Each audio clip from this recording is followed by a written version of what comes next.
Hello, everyone. Welcome back to our stream of the Fall of Shadowfell. My name is Casey Broadhead. I am the game master for Night Castle Services. So excited that you guys are here. This is going to be super fun. We're just going to basically be jumping just straight into kind of where we left off this last week. I'm just going to do a quick recap first. To recap, after leaving Fed and eventually Orster, our party is on their way to the city of Padstead, and eventually to Stockford. As have been on their route, they've encountered several things. The first of which, as they entered into the Siren Plains, they encountered a group of people off of the path, something they were told never to do, to get off the path. After encountering them and saving what was left of this group of people, they moved on, continuing further towards the city of Padstead and making camp with their new friends in tow.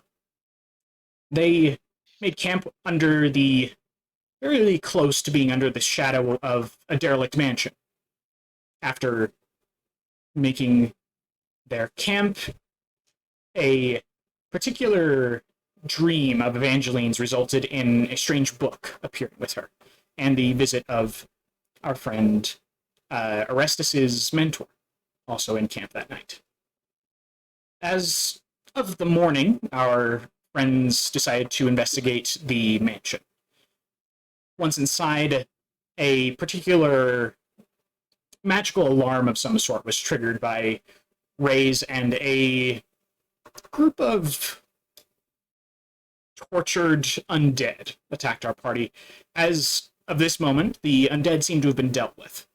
However, our friend Orestes has encountered a voice that has called out to him from up a final set of stairs, asking for him to bring her niece and daughter to her. As right now, I'm just going to transition us here into our map. Let me do that real quick. All right, I just need to transition everybody. One. Wow. Right, perfect. All right, there we go. All right, we're back in it. So, as of right now, it is all. The game is yours. Ooh. Um, I'm going to walk up the stairs, Okay. and I'm just gonna be like, I mean no harm, and I'm gonna peek around the corner, Okay. like very gingerly, like oh. Okay. Um, Peeking around the corner into this room, you see that it appears to be a study of some sort. Let me reveal to you these things. The stairs are in fact quite a bit longer than you were anticipating. As you go up, and as you Oh. enter into this room, for a moment you swear there's no one in there. But it does appear to be a study. There's a desk, you see bookshelves to the right, a small bed around the corner. And as you kind of glance back towards the bed, just kind of having heard this voice, and you glance back, you see sitting in the chair at the desk, away from you, you see a woman, black hair that goes back, almost a little, looking almost a little matted, kind of sticking to her skull and her neck. She is just kind of sitting there, her fingers forward, and you hear the faint scratching of a pen. Ink, and you can see an inkwell. The ink inside a strangely a little too red in the inkwell. Yeah. She, Yeah. not looking back, you see just kind of a hand come up, and she kind of gives you a wave. And then you hear her once again say, "Rest, darling. I have no intention of harming. I simply require my niece and daughter. You would please fetch them Perfect. for me." I will do so. But first I have a couple of requests and questions, if you will. First off, I was told to bring a brush, and I brought a hairbrush. Would you like to use it or something? Um, Just curious. As she's kind of sitting there, she just kind of laughs, just this. Darling. Sure. And she kind of holds up her hand, and before you can even offer it, it kind of sweeps from your hand into hers. You watch as soon as it hits her hand, a black, ichor and blood just cover the hairbrush. That's not great. And you watch as it slowly begins to change, and finally she, it seems to fall away and kind of drip onto the desk. And she just kind of looks, and you see that what was once just a normal hairbrush on the backside is a mirror. And she says, "Here," and she just kind of tosses it back towards you. Oh, so now I have a mirror. You do. It's a mirror and a hairbrush.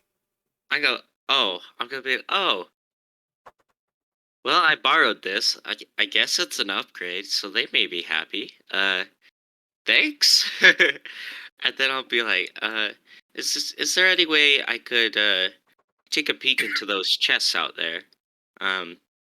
They are not mine. Feel free. Oh, cool. Then I shall go fetch your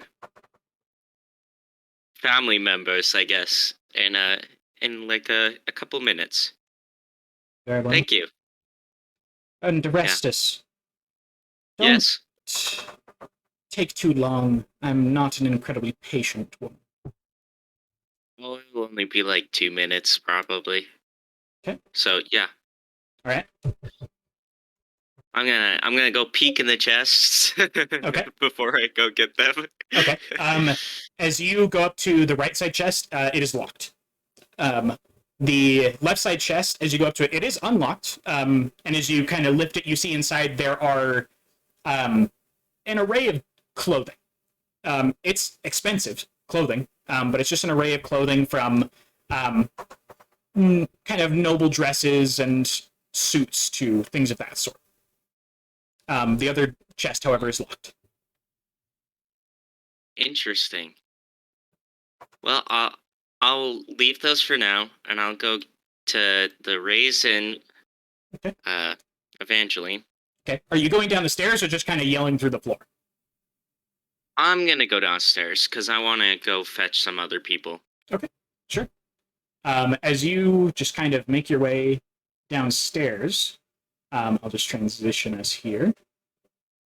And Raze, could I get, before we kind of move on, would you please bring me that cord, please? Yes. Thank you. What? She has my charging cord. I just need that here. Okay. The little mini portals are still there. The little bitty portals.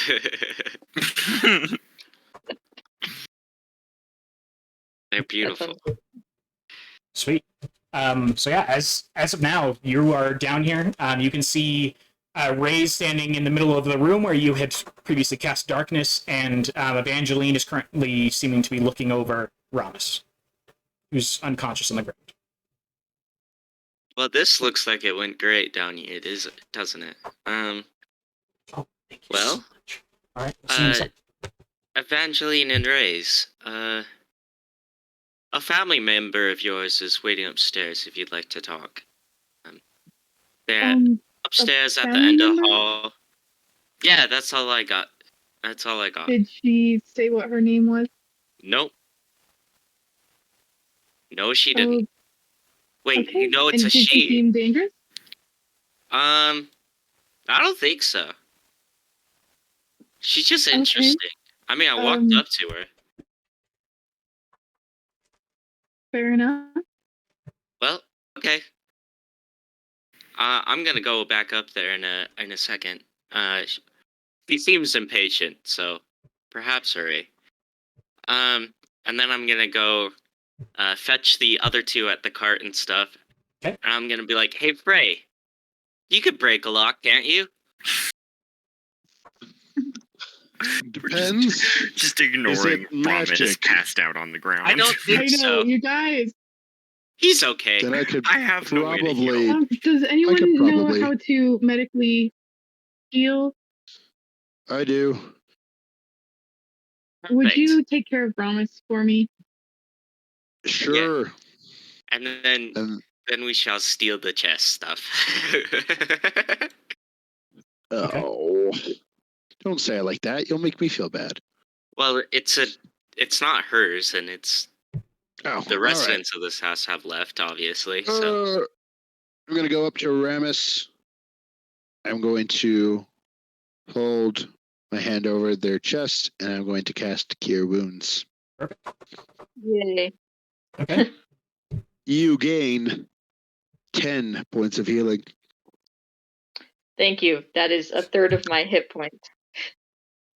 As Ramus is healed, he just kind of like sits up and puts his arms up defensively, like, yeah. Huh? Are they gone? Is everyone okay? I think so. Oh, you had okay. an adventure. Yeah, I was trying to keep them out, but then they got through, and I no one was hurt too bad. Are there bodies on the ground? No, everyone's Yes. okay. Okay. There Relatively. are a lot of bodies in that doorway. Tell you what, Uh-huh. I'm A lot of proud of frozen you. doorways. I'm proud of you guys. All right, where's that chest? It's upstairs. Let us go. There's also the box that I randomly was carrying around. Yeah, that is still unopened. As We can come back for it. Okay. okay. So as of this moment, where are you all headed? Upstairs. Um, And when Evangeline Yes. and Ray's go into that room, I'm gonna cast clairvoyance in the corner because I saw that room. So I can do that. Does the floor look sturdy enough to carry me? yeah, as long as you just kind of walk gingerly, you're fairly certain you'll carry. Okay.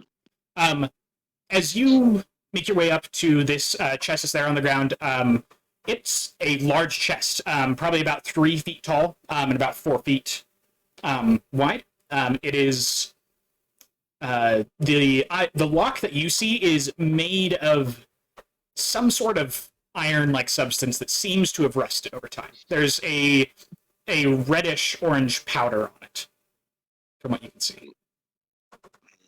Does it look like rust? Make me a nature check. Not great. I think that's a 5. Let me double check though.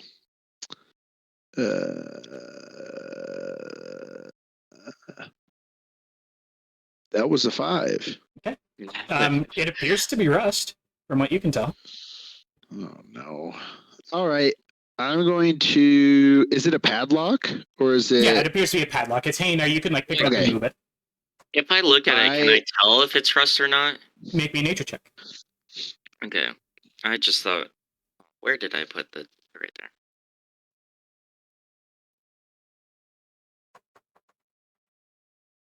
Dun, dun. Oh wow, it's not much better, but it is better. It is a 6. Okay. Looks like rust. Yeah, looks like Better. rust. All right. I will stick my spear in between the body of the lock and the round hinge pin. Yep. And then force it down. Okay, make me a strength check.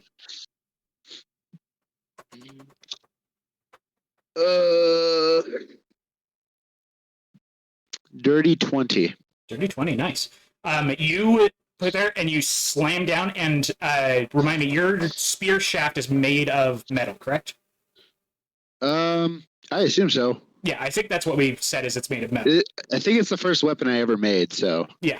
So as you slam, the vibration that goes through it would normally hurt from hitting something like that, but for you, it's not very painful. It kind of reverberates into your skin, especially since you made the item. Kind of just reverberates, doesn't do any damage, and the lock does snap off, and it's the lower half, like the actual lock part, is fallen onto the ground, but the pin is still inside. All right. Well, shall we open it? Yeah. Go. Don't want a metagame. I'm gonna open the lock. Okay. You reach forward. You pull the pin out. As you do notice that the rust-like substance just kind of comes off on your fingers. It's not caking it at all. It's just kind of a powder. You drop it on the ground. You kind of rub it for a second, just kind of looking at it. It doesn't sting or anything. Doesn't hurt. It's just a powder. Like, it's not rust. It's something interestingly different. It doesn't seem to give any negative effects. Didn't puff up towards your face, anything. It just is a powder. Do I have anything to collect that in? I don't know. One of you does have, I believe, an alchemy kit or something like that. I do have jars. Yeah. Currently, they're filled with pine needles. That's because true. someone wanted pine needles. If you want to give Frey one of those, he'll chug it down and then. Oh, the full thing, just the pine needles, nothing in, just dry. Yeah. Dry, straight down. Oh, yeah. He needs that jar. This is interesting powder. That's a fiber on a whole new level. Yes. Okay. You guys might want to make sure we get tons of bathroom breaks. No. Oh, okay. So as you hear the gagging from Frey trying to get down the whole jar of this, Orestes, are you going to lift up the lid? Yeah, why not? Okay. You lift up the lid. Inside you see that there are what appear to be, for a second, it's kind of interesting because it just looks like almost like a corkboard is sitting there.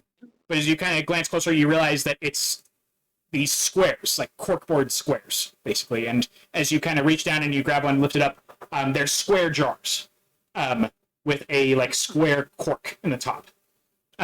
Each of them is around 6 inches by 6 inches, and each of them is around 12 inches tall. And as you pull it out, you see this first one that you've pulled out, as you're looking at it, it's filled with a liquid. It's kind of a bluish, almost, you would swear it would be translucent, or at least transparent for you to see through, but as you kind of hold it up towards the light, no light comes through. Interesting. As you check the other bottles, all of them seem to be the same liquid, except for one of them that is filled with the same powder that Frey is looking at. Oh, Look at this, never mind. Frey. Oh, I Look at didn't this. chug that jar of pine needles. I could have saved it. Dang it. We got a bunch of weird liquid here. What do you think we should do with it? Should we take it downstairs? Does it look drinkable? Oh, yeah, absolutely. We It's a shouldn't liquid. drink it. Don't drink it, Please Frey. Oh, don't. no. Please don't. Frey, it's an unknown liquid. Do not drink I it. won't let you consume it. No. Are Evangeline and I heading towards the... Yeah, All right, you guys will probably Orestes, be we'll entering put this it room as they're away. arguing over whether or not he should drink it. You guys are entering the room in that. Oh, and there's some fine clothes over there. We could take those to sell them, perhaps. I don't know if we want to, though. Or you could put the dresses on Frey. That's We true. could put them on you. That is true. But I don't know if you want dresses on you. I expect sketches, Kyrian.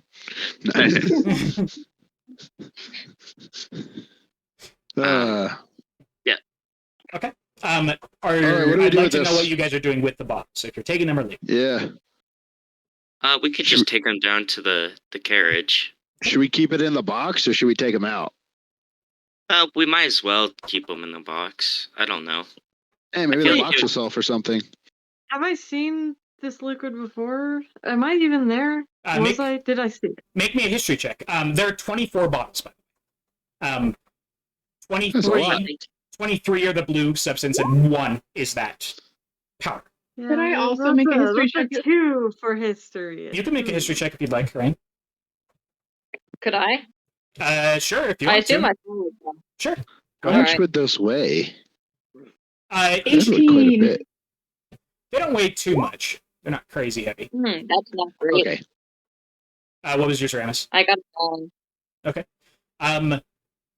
Ramus and Raze, you've never seen this liquid before. Especially the fact that light doesn't go through it. You've never seen anything about this before. Heck move. Evangeline, you have. Not this exact liquid, but you've seen liquids similar. You saw, in fact, the place that you saw it was in a recent visit to on a political trip to meet with one of the higher ups nearby, as kind of going as a trip to meet one of the members of the Mandanni Council. I believe, which member of the Mandanni Council do you know? I forgot. Can't remember off the top of my head. Because you know one of them. I know Cayenne Orr is the one who I'm basically under now. But who had you met before?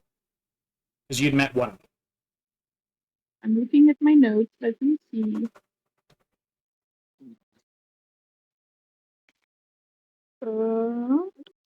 I don't know. Okay. No problem. Did I write it down somewhere? Hopefully. Let's see if I have it. Really quick, because I don't want to just kind of go with whatever. Let's see.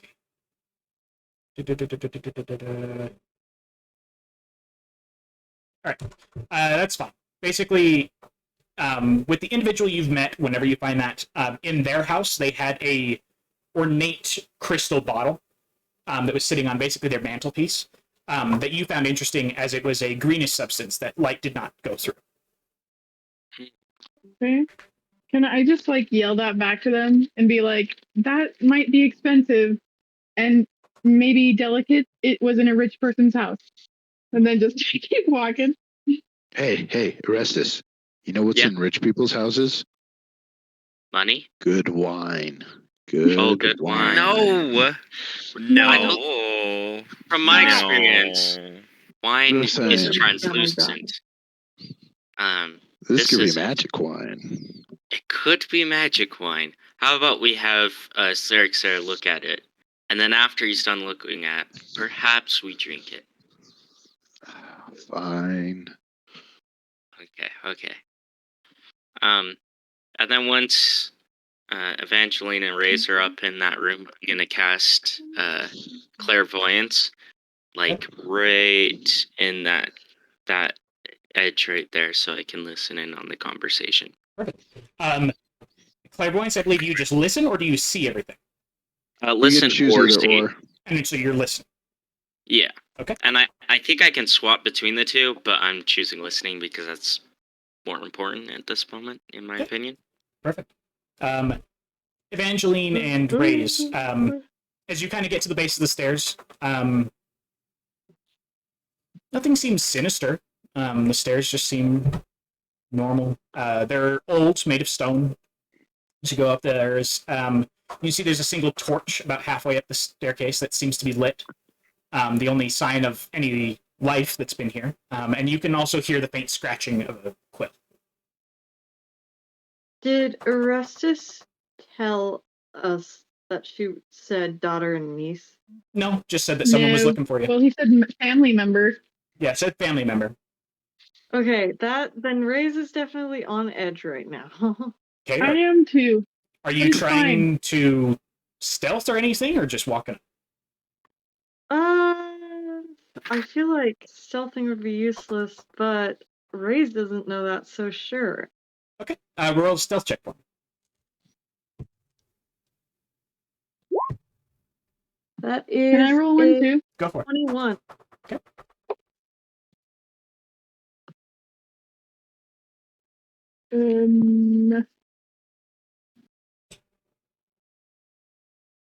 Dirty 20. Okay. As you guys head up the stairs, you round that final bend looking up, and you again see a fairly well-lit study. You can see there a small candle flickering on what appears to be like a purplish kind of a candle that's sitting there, giving off normal light, however. You can see that there's still some sort of like a black liquid dripping from the table. And you can see sitting in the chair a woman sitting there, the black hair back kind of matted and is kind of sticking to the back of her neck. She seems to be wearing, from what you can see, a dress. It's tattered and broken, frayed in places. You can see it's almost like a lapis color. Almost like just a pure royal blue. sitting there, and is currently leaning forward and writing something. And all you can see of this moment is about half of her. You're seeing about just a side. But she's not immediately familiar to us, is she? Make me a perception check. This is just your basic glance, is what I was giving you, is what you're seeing initially. Okay. That would be a 17. 17. Mine is a 23. Okay. Ray's looking at her. Something about her is just strikingly familiar. The initial look, like, she doesn't seem imposing, but the immediate thought you get as you see her is that this is someone that you have known before, someone imposing. As for you, Evangeline, you have no idea who this person is. Okay. Can I, like... Go ahead. Oh, keep going. No, go ahead. Go ahead. Okay, can I, like, motion to you, Raze, to, like, go, like, try and stealth around, and then I'll go in and, like, alert her to my presence? Can I roll to see if I understand what she's saying with these hand signals? Sure, make a wisdom check. Or insight, that works too. Okay. Oh, that's a nat 1. Okay, yeah. Like, Ray's just kind of, like, looks at you, this whole, like... Then can I just motion for her to keep going, and then I'll stealth around? Okay, I'm just gonna keep going up. Okay. Still continuing to be stealthy? Yeah. Okay. Do you need another stealth check? No, you're good. So I need to ask, Evangeline, are you trying to just hide around the corner? Because there's only one way up. Oh wait, are we at the bottom of the stairs right now? So you've turned once, and you're now, like, looking around the corner up into the study. Okay.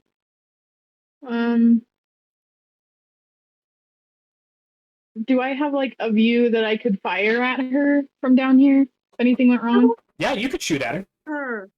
Do not. I'm not going to, but she seems really weird, so I might have to. And I can't do close range. So we're gonna...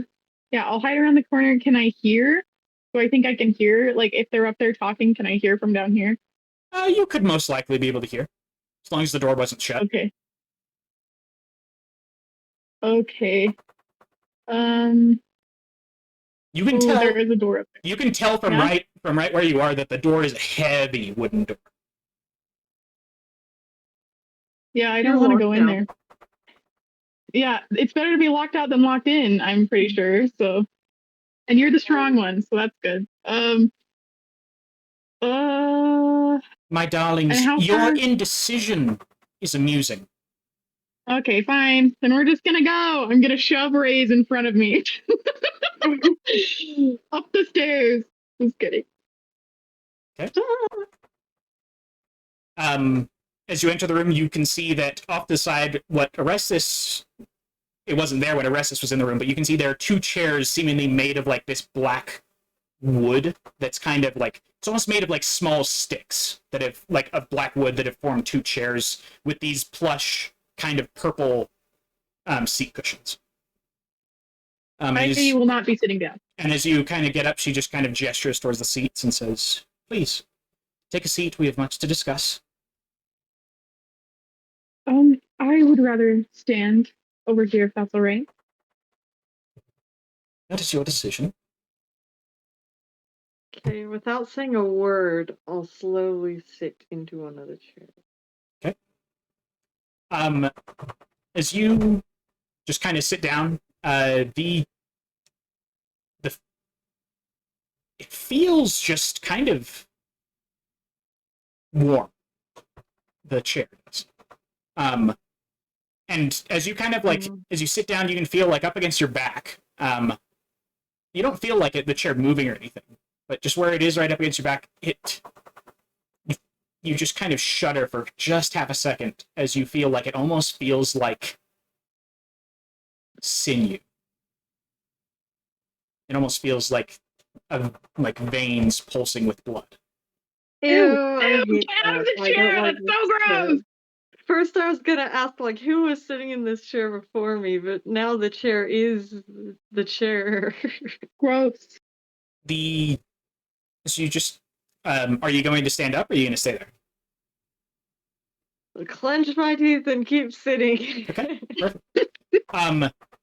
Sit down. The woman continues writing, and both of you do now notice like the red ink in the jar. That she's just kind of writing with there.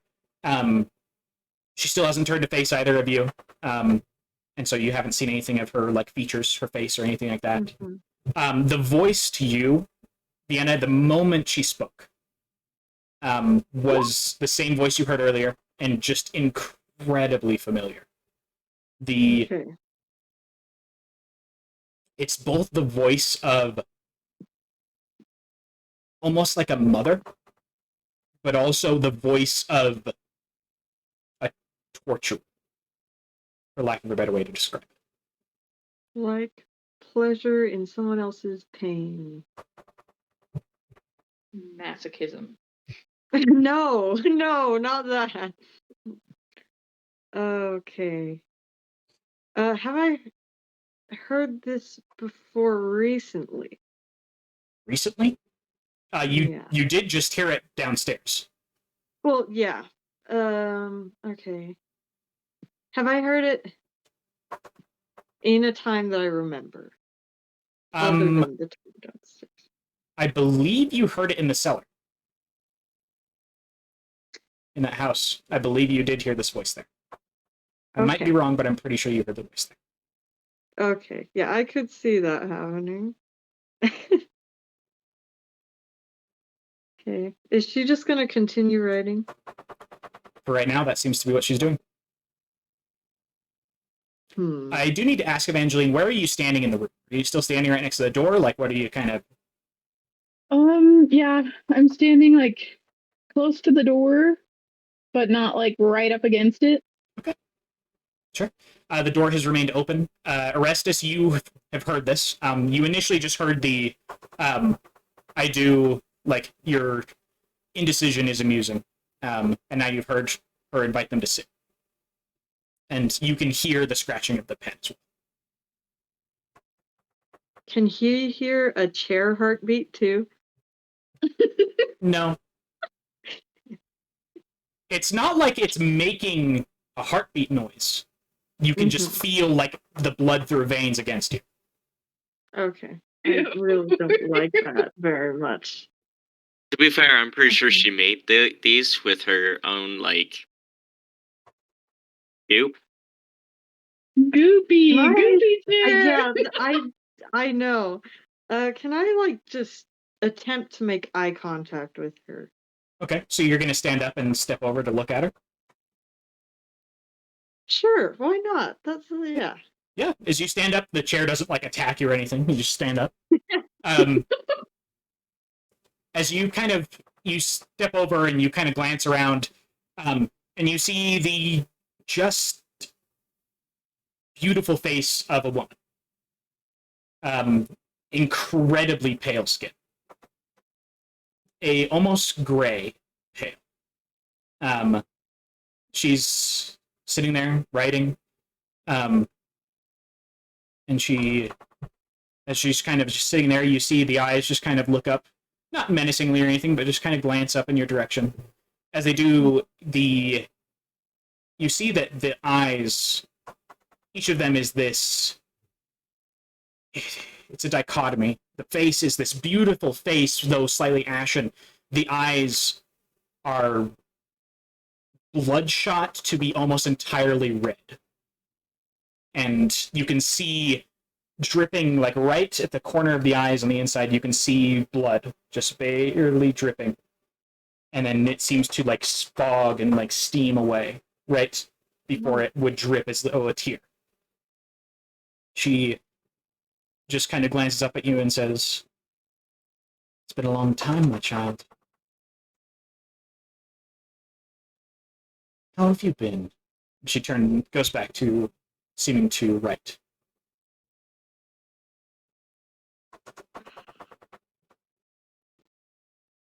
I don't like that. I feel like I should address the fact that I have no idea who she is. So, Okay.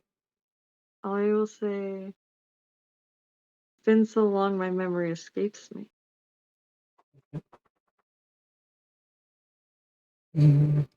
More like those who wish you free. Though freedom is a foolish term, especially as they wish you free from memories. But our memories are part of who we are. But those who freed you took them. Are foolish.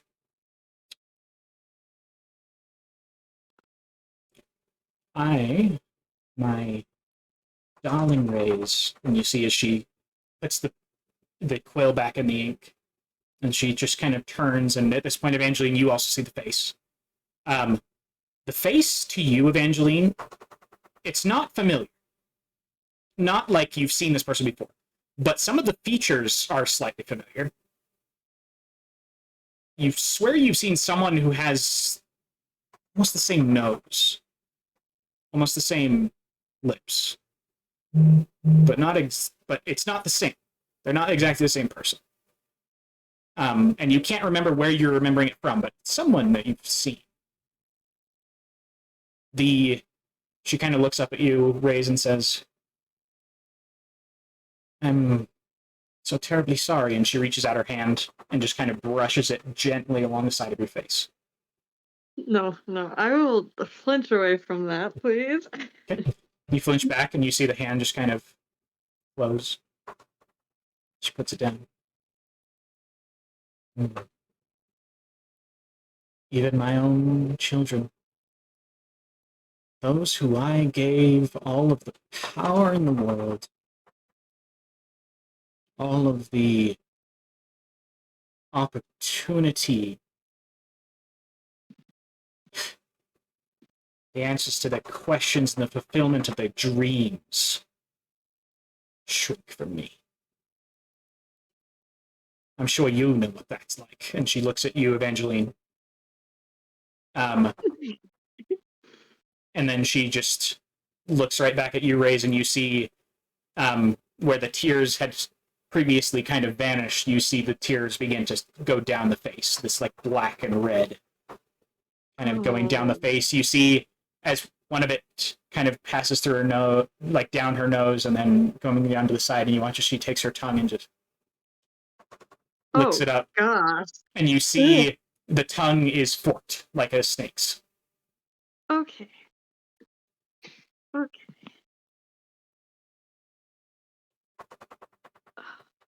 I remember having a different mother.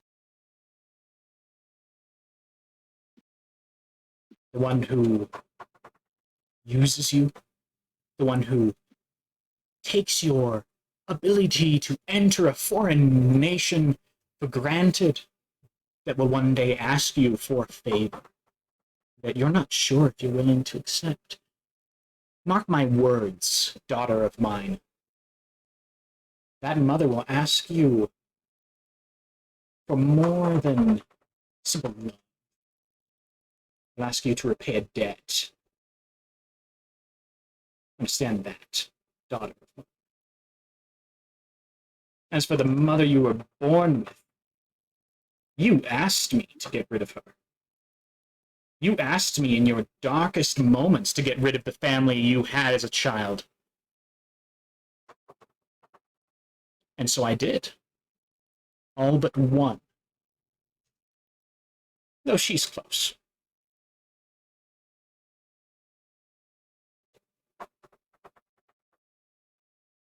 You, my dear, Evangeline, daughter of a broken family, daughter of parents who wished you a son.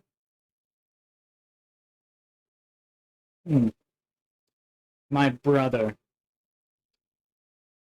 he has not tightened his noose on you yet.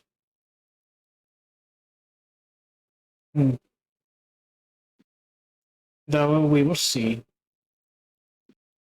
And He does not let who his is your pets brother? go easily. You ask who my brother is? Yes. My brother. Oh, a man of many words, a man of hate, a man of revenge, of anger. Hmm. You would know him as the Smith of Hate. As soon as she says this, you have heard this name before, the Smith of Hate. That is one of the 7 prime demons, the head of the 7 prime demons. There's the Smith of Hate. Okay. And do you value your brother much? Value. I believe you'll have to be more specific. Do I value him as a pawn? Sure. Do I value him as a necessary means to an end? Absolutely. Do I value him as a sibling? He could die tomorrow and I wouldn't care less. Then would you mind telling me how I could kill him? Kill him? But he's the one who saved you, Don. He's the one who brought you back. And you wish him dead? He was not the one who killed your sweet, beloved partner. That was not him. Yet you wish him I dead. did not ask for him to bring me back. I did not ask for the powers he gave. And seeing as what you've said to me, that he values me as a pet of his, nobody should have that power over others. So would you allow me to kill your brother? I would allow you. Whether you have the power to is yet to be seen. I know I don't at the moment, but I may in the future. Well, niece. Perhaps you could be beneficial. I'll reach out to you later, maybe, when I see that potential. But for now, I have something for each of you. My younger brother asked me to give it to you. Always a schemer. Yeah. And she turns back to the desk. You see she opens up a drawer, and inside all you can see is smoke. She kind of holds her hand over it, and you watch as coming out of it is like that same, like a sinew come up of this like black ichor, and you see it form into 2 items in her hand. One of them seems to be a closed deck of cards. And the second appears to be a very thin needle. Almost looks like a sewing needle. Has an eye at the end. She turns back to both of you. Yeah. She holds them out. The cards towards you raise, and the needle towards eventually. Okay. Okay. I'll take mine. And can I ask her, and what are these? Oh, little creation of mine.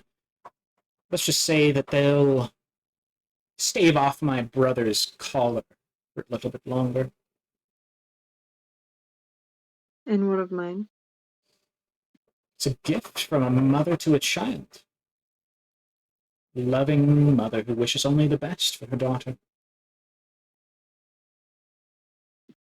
And what is my mother's name? The mother you choose, the mother you chose, or the mother you were born with.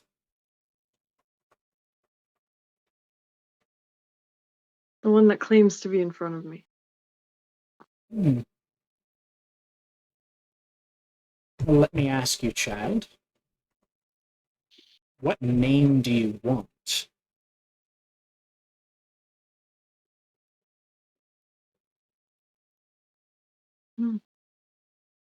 You can see like the smile is up in like this smirk as she's just kind of looking at you.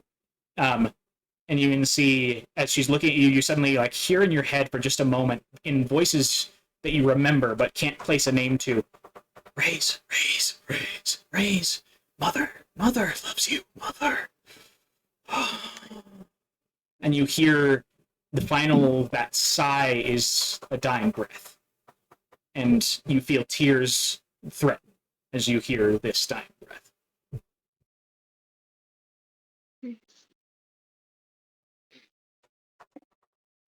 The name most known. Wrong choice, but very well. I'm known as the Breaker of Souls. And as she says this, both of you would know this name. This is the second of the 7 prime demons. Would I know this name? Yeah, you would have heard of it before. Perfect. This is, just really quick, I will give you this because you guys would know this as well. She is the demon associated with torture, pain, and despair. Great.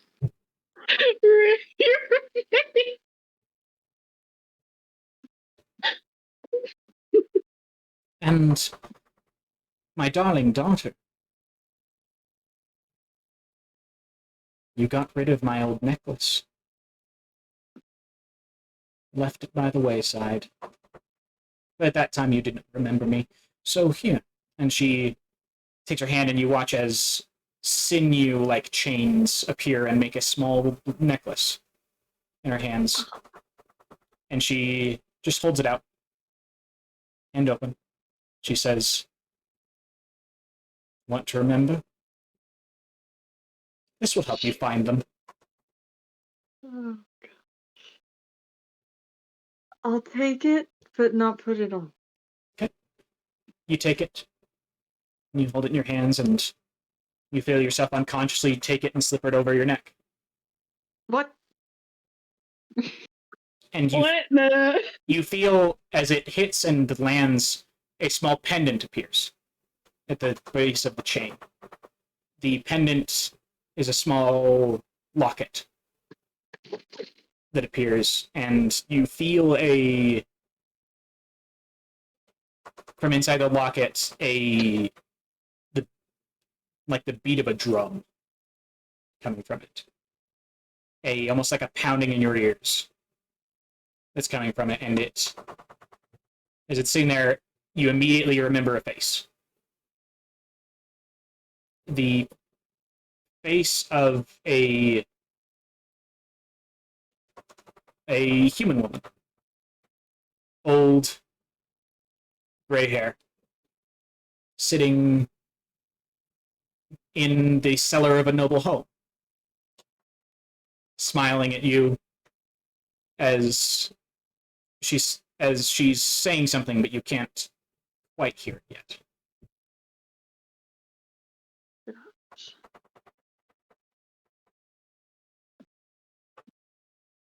Go ahead, Evangeline. Can I just ask before we leave this lady? Oh my gosh, my mind just went blank. What was I gonna ask her? Oh yeah. And about this needle, does it have anything to do with his control over me, with that anger that overtook me a few days ago? I'd say so. What was that? I didn't catch that. I'd say so. Okay. Oh, and would this help me? Of course it will. However, I must say, you're already being nailed to the cross. And she points at your collarbone. And what about it? My darling, you've already felt the nails drive home. Don't let the rest. She says, Okay. Then she just kind of looks at both of you and says, well, I wish you luck on your journey. Raise, should you need more help, I'm always there for you to reach out to. You remember the prayer. And she stands up, and as you're kind of backed up, but just a little bit, there's nowhere really to go, the bed there behind your legs, she reaches and again brushes the side of your face. And she says, people can be so impolite. You offer them chairs and they don't take them. She turns and she begins walking down the stairs, and you hear 3 steps before there are no more. And Orestes, you do not see someone appear coming down the stairs. Like, take Ray's hands and just kind of like squeeze it in comfort. Can I? Is the necklace like stuck on me? No, you can take it off. Okay. What is the shape of the pendant? The locket is in the shape of, let me tell you here. It is in the shape of a screaming face wrapped in chains. Oh my gosh. That face is me right now. Should wear that to the balls. Okay, I am. Dresses now. I'm going to not wear the necklace for now. Sounds good. As you just kind of take it and you set it, kind of like attach it to a belt loop, you can still, it's fainter, but you can still feel like that beat of a drum. And the drum, it's less of a, like a band instrument and more of a war drum. Gosh. Okay. The woman has disappeared. She left a small notebook on the desk. The ink is still there. And the study seems to have other books and such inside. Could I look at the notebook? Yeah. I would like to do the same. Yeah, as you go, you reach out, you kind of take the notebook and kind of, the outside, it's thin, maybe 20 pages in it. It's also small, could fit in your pocket. It's, and as you just kind of open it, it's full of sketches. Sketches, diagrams of exactly where to put things to cause the most pain. And you see some of them of screaming faces, like the pulling of skin of some of these sketches. They're detailed, perfect sketches. And you don't realize in the first moment as you're just seeing the pain, but as you flip through, you realize that each of the pages, each of the faces is someone you know. The 3rd page, you see Evangeline. The 4th, you see Umberon's face. The 5th, Sarah's. You go through each of your friends is there. I'm gonna burn that thing. I'm burning it. Okay. Are you just using the candle that's there, or you're just exclaiming the intention? Get it out of hand, out of mind, out of sight, just out of my life. Okay, so are you burning it with the candle that's there or no? Is there a fireplace? Not up here. I might be able to don't help you. trust Give me a the second. candles. Didn't you say it was like purpley? The candle is purple, but the flame is just normal. Oh. I have matches. Yeah, well, let's do a match. Let's do a match. So you're gonna just light it on fire? Yes. Okay. You light it on fire. The smoke that comes off of it is purple and blue. As you kind of drop on the ground, each of you hear screams begin from the book as you drop it on the ground. From the book. Oh my gosh. The I just start dying. from the notebook, you just hear screams, and those of you who are down a floor below also begin hearing these screams. They're male, female, young, old screams. You then hear people pleading for mercy. You hear people pleading to not be killed, pleading for them to save, to just let their child go, these screams. Well, I'm charging up the steps. Raise, can we I would- stop activating the house, please? I would swap my clairvoyance to sight just to see what is going on up there. Okay. And I'm assuming all I see is the burning book. You can see the burning book, the two of them standing there. You do see one other thing. You do notice that on Evangeline, right on the back of her shoulder, because you're kind of looking from behind her, you can see that there is a glowing red mark that's there on the back of her, like basically right in between her shoulder blades, that ignites in this blood red, and then it slowly diminishes. Yeah, I'm gonna change it back to hearing. Frey, you rush up the steps and you find the book there on the ground, screaming, and the two of them stand. I'll just kind of look up Is at him. this supposed to happen? It's okay. We're all right. Frey, if you would make me a wisdom saving throw, that would be wonderful. All right. That's what he's good at, so it doesn't matter. He's fine. Oh, Maybe. I actually am fine, I think. I hope. I got dirty 20. You step into the room, the screams seem to, as soon as you enter the room, get louder. And you feel the cold in the back of your soul begin slowly growing, and you immediately back out of the room, and it regresses.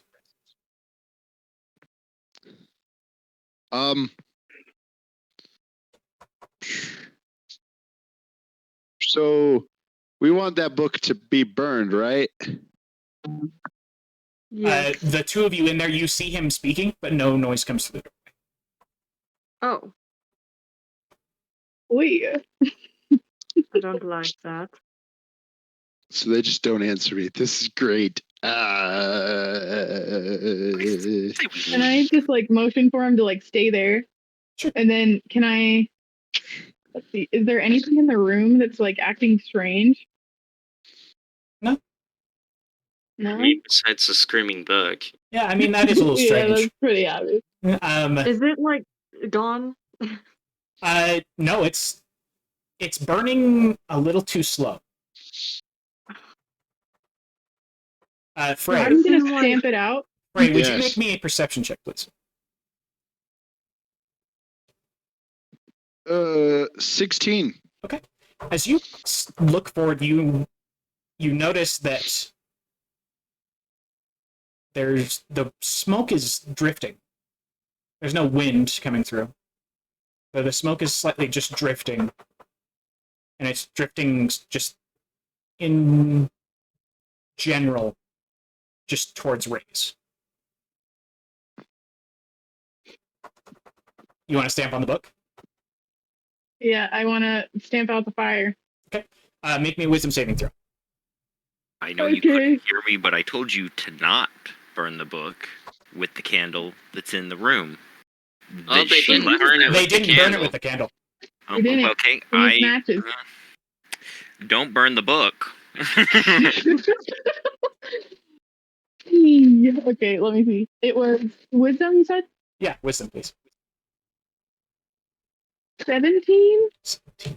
Okay. You feel this overwhelming anger begin coming through you. And you feel it coming, and you grit your teeth in your face, like Rays, who's there, and Frey, who can see through the door, watches your form of dread begins to come on for a moment, the red appearing, before you grit your teeth and push it back down. And as you remove your foot from the book, only about a quarter of it burned away. You can see that imprinted on the front of it is the screaming face of your partner. Nice. Okay. Can I check the book to see if it got to any of our party members, or did it stop? The fire stopped before they reached them? It basically, imagine this is the front of the book. It just burned this corner. Oh, the corner. Okay. Okay. I hate that Um, book so much.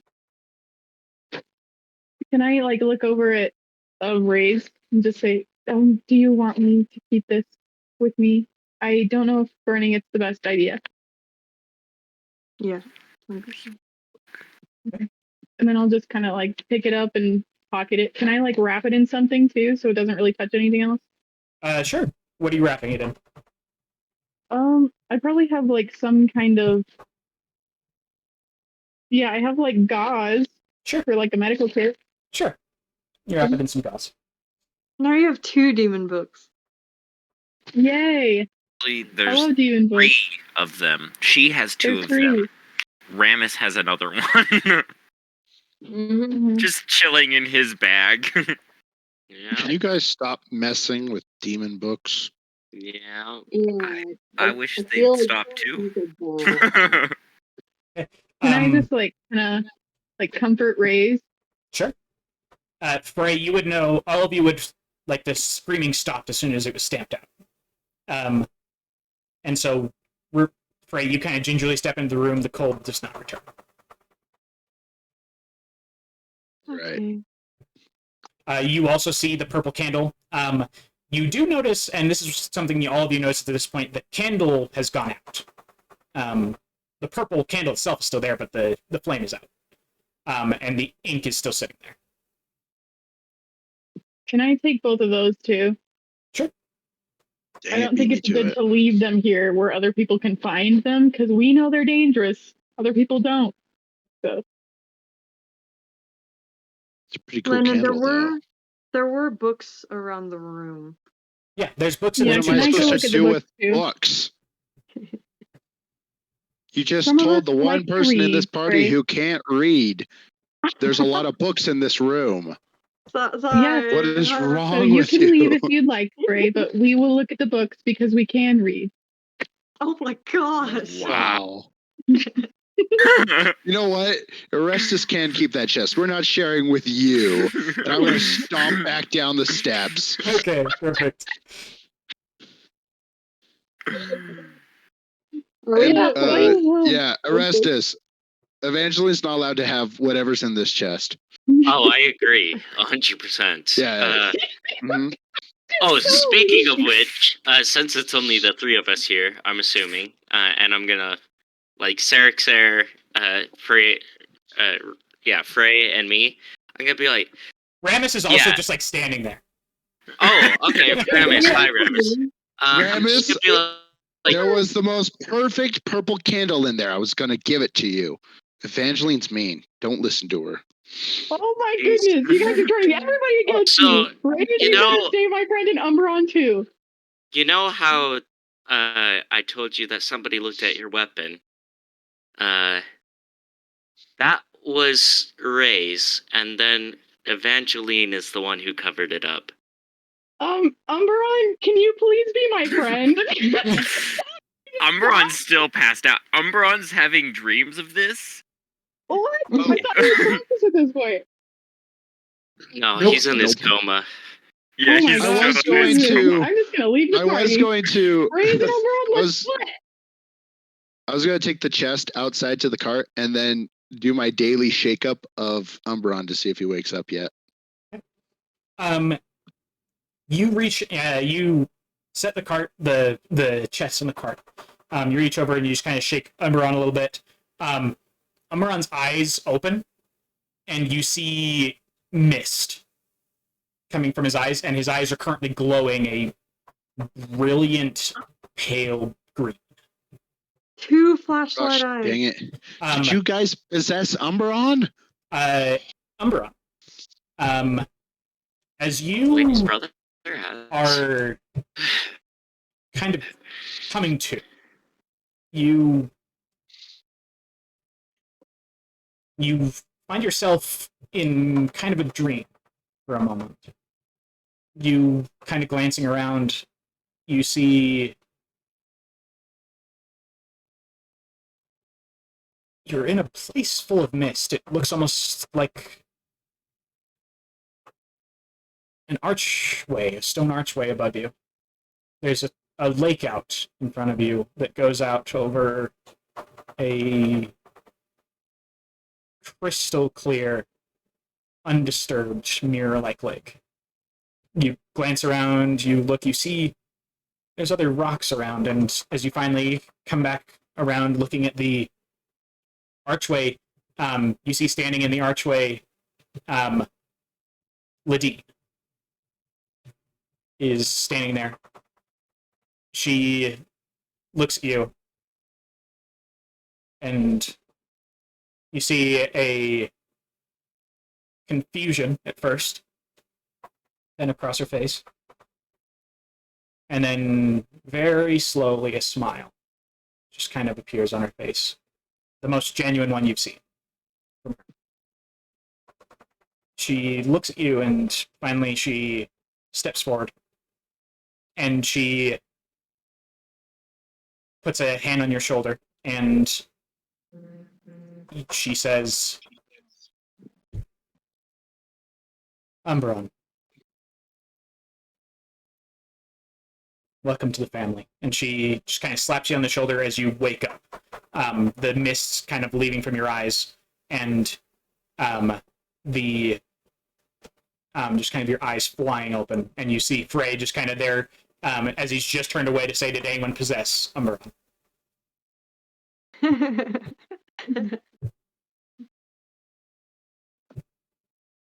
Does this feel like a normal, wake up from a dream? Yeah, kind of. Almost like waking up from a nightmare. Almost like kind of that gasp. But it's also, you wake up and like you have that initial like get up, and then your whole body is like, oh, I've been laying in a cart for days. Like, and you just this full pain of having laid on like boxes of jewels for like 2 days of just this full pain.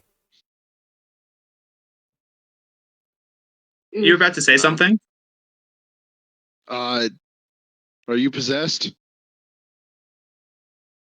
I don't think so. I'm going to cast Divine Sense just to be sure. Okay. You cast Divine Sense. You do see that there is a very high fiend kind of presence. You, in fact, sense 2 in the upper tower near you.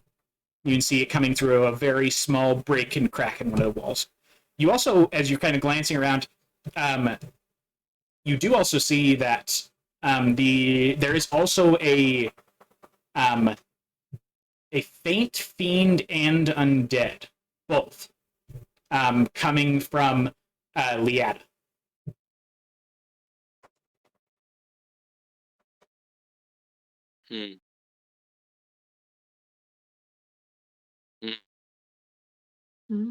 So you're sure Speaking you're not of which- possessed?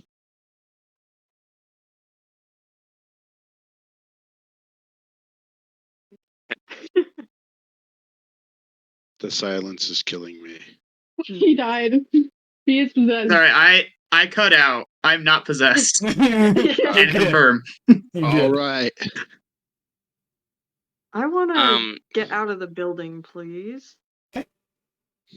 Yeah, I would too. And also, did After I she check ever for books, I tell want to get out of me- it. Did she tell me what the cards did? No.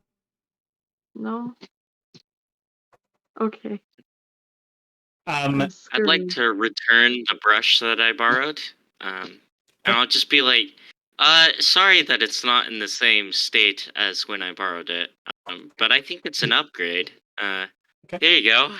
You hold it out, and then as Liada like reaches to take it, you jerk your hand back. Why would I do that? Demon brush. Demon brush. No, I'm gonna toss it to her. Okay. You go to let go. Your hand does not open. Cursed object. Yay! I need help. First You're just person like to get shaking a your curse. hand and it just stuck to you. I'm gonna set it down on the ground. You sit down on the ground and you like stand up and you look at it, and then this overwhelming urge to need it on your person just washes over you, and you basically dive on it, and then just like No, hold it. Again. It's like I'm the not first doing dagger. this. I'm throwing it back on the ground. I don't want this. Okay, you throw it back on the ground. Make me a wisdom saving throw. Oh, I don't want this. Cursed hand brush. Karma is very nice. You guys are mean to me. This is I karma. got a 9. that's Okay. from the lady, You though. just throw it on the ground, Exactly. and then you feel as just for a moment this black and red appears at the edges, the corners like of your vision, and your eyes focus on the brush, and then you look up and you see the people around you, and you have this just urge to just attack someone, but then it seems to subside No. for just a moment. Subsides. No, Subsides. I wouldn't. And then you reach No. and you again reach down and pick up the brush. As you kind of turn it over, you see in the mirror, almost like the light fading into blackness, you see a face slowly disappearing of a woman's face just smiling as it disappears back into the smoke. No. Well, this is amusing. No, it's not, Frey. No, it's not. I don't want this. Cursed. I mean, I demon know it's toy. serious, but it's still amusing. Real quick, she said her most known name was the Soul Breaker, The correct? Breaker of Souls. Breaker of The souls. Breaker of Souls. And then I'm like, I've interacted with the Chain Breaker now. Mhm. Oh gosh, You like everything's breaking broken. things. Everything's broken. You are a barbarian. That is true. Hmm. Part of me wants. No. I'm not going to. I will Hey, also guys. just let you know really quick, Orestes. As you're looking at the mirror, the woman's face disappears. You do feel tempted. It's almost like an itch. Almost like just an itch you can't quite scratch to touch your finger to the mirror. Don't do No. it. No. I'm just letting you know you feel that. Yeah, I'm gonna use Identify on it. So you're upcasting this, not ritual casting it, or are you ritual casting it? No, I'm just gonna cast it Okay. normally. You cast Identify. It has no name. The brush has no name. It's just a brush, but yeah, But- now it's not. You do get immediately from it that it gives a +5 to armor class. And it also can be activated once a day to give off a blast around you that does damage. Wow, look at Frey. However, it is cursed, and you can tell that over There we go. time it will have negative effects. Yeah, I don't want this. I'm gonna try and destroy it Okay. with my rapier. Can't destroy it. Oh, it's a magic item, isn't it? Dang, I can't destroy it. It's a magic item. I'm gonna be like, someone take this off of me. I don't want it. This is I'll take it. horrible. Okay. I'll Okay. take it. No. Okay. No, So Ramus, you reach forward, you grab onto it. Your finger touches the mirror. No, stop! And Orestes, No. you suddenly just breathe in, and Ramus, from your face and eyes, smoke comes out and filters into Orestes' mouth. Oh, that's They're nice. And you also take. Oh, I only have 10 hit points. Well, this is going to Please. knock you down. I'm sorry. here goes Ramus again. There is- Why? Why do you let Ramus touch things he shouldn't touch? Well, You gotta I learn didn't one want way it. or the other. Does someone know? Oh Okay. my gosh, there's you been way take- too many learning Okay, experiences. you take You 29 telling me? points of psychic damage. yikes. Actually, Yeah, no, this would be necrotic. And just so you know, your hit point maximum is reduced for 4 days by by half how of much? that. by half of the damage you just took. 15. 15. Oh no. That's literally half of my 14. hit point. My hit point max is 15. If it's against the player, it's the higher number. If it's for the player, it's the I lower don't think number. so. I think it's I've always heard that's the rounded way it's down. go. Maybe. I guess I'll Okay. use my healing bird on him. And Orestes, I mean, I was going to As- cure wounds. Orestes, as you watch Oh, okay. Ramus like touch it and then fall back and like the smoke like that, you watch as like Ramus passes out and hits the ground. You also watch as what appear to be chains, like ghostly chains, appear around Ramus. And then they slowly fade. Can I kill the party? Just everybody. Everybody just needs to die. I guess we need to Why find am I someone that healing can Rambus? remove curses. I think we all need to have Ramus, a you heart heal to for heart. 9 hit points. Yay, that's almost my entire max hit points now. Thank you. There he goes. there He's goes. back. Let's All hope right. that Ramus Hopefully. actually learns this Did that time. work? Okay, what Please. what happened? Sorry. My Uh, computer did a silly. You're good. I healed Ramus for 9 hit points. But you notice that these ghostly chains appeared around Ramus. No! Oh, I see No! the chains. I'm gonna look at someone. I'm gonna look at everyone. You And I'll do be not like, see the chain someone, spray. someone Okay. break this stupid thing. I will pay you back for the brush. Please break it. I need this god. I don't No. want this. You are can't- keeping it. You cannot The destruction of cursed magic objects. items is unfortunately not one of my specialties. No. Ah, I hate that Oh. lady. Sorry, Uh, I do need to arrest this. You just gained 15 hit points. I yes. gained 15 hit points. No! That I thought that's how it increased your worked. max. That also increased your max if it Yeah. would. Yeah, it would. Dang it. Nice. It's not gonna stay that way, Yeah. right? It's gonna go away once he gets his health points back. You don't We'll know. see. Oh no. You don't This was know. not something you got in the identify spell. No. You do get the sense that the mirror and the brush are two different items. Oh. Okay. Well, I guess I'll use identify on the mirror now. You basically get the sense that the mirror also doesn't have a name. However, it takes, it damages those who touch the mirror and restores it to the owner of the mirror. It also does say that if at the end of the time the hit points would be returned, if at that point the person who took the hit points has not died, the person who lost the hit points dies instead. No. Okay. How long is the cooldown for when they return?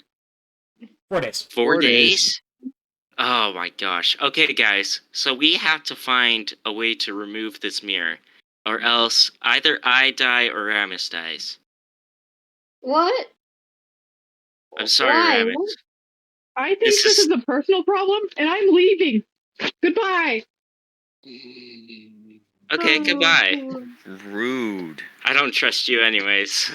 That wasn't Evangeline. That was me talking. Oh, okay. Oh my gosh. Can I just... We're done. Hey guys, on a separate note, Umbron's awake now. Yeah, Umbra, you've just woken up to watching this whole thing happen. Oh yes, Ramus just Okay, lost I half saw his that. health and might die in 4 days. What?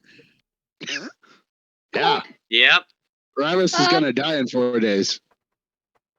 I think still we should got try to some- prevent that. I mean, Yes. you're the paladin with the holy magic. I don't know. I feel Yeah, like do if you- anyone's got a chance, do- it's you. You know a way of removing a curse or destroying a magic item? Or two in one? I know that I could do that, but I currently don't possess the ability to do so. We have 4 days I to could do attempt so. to lay on hands, but We have 4 days to do so. Really quick, Ramus, as you woke up, Mhm. as you kind of woke up from being healed by Frey, you do hear in your head just a very, very faint, just like a small laugh. And then you hear as well, "What a bargain." What a bargain. A I horrible didn't bargain. need any of this. Oh my god. All right, that seems fun. That's fine. This is fine. Everything's gonna be fine. We're gonna fix this. It's horrible. Aw. We need to fix this.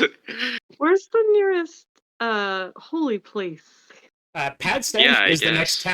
town. You were about a day away. from Okay, Padstead. let's get go there moving. and be as quick as we can. All right, so you are on your way to Padstead. Anything you guys would like to do before heading out? Nope, I want to leave. Before Trila starts driving the car, I want to see if Trila knows what the stuff in the chest is.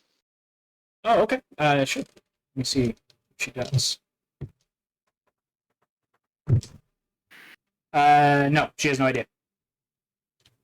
Oh, dang. I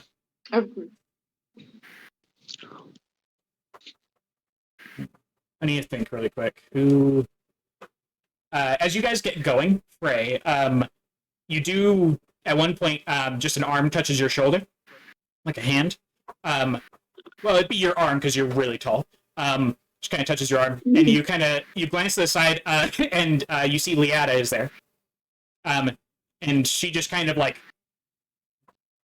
in ways you can't see, like you can't take it as anything else. She kind of just like gestures for you to kind of walk a little bit away from everybody with her.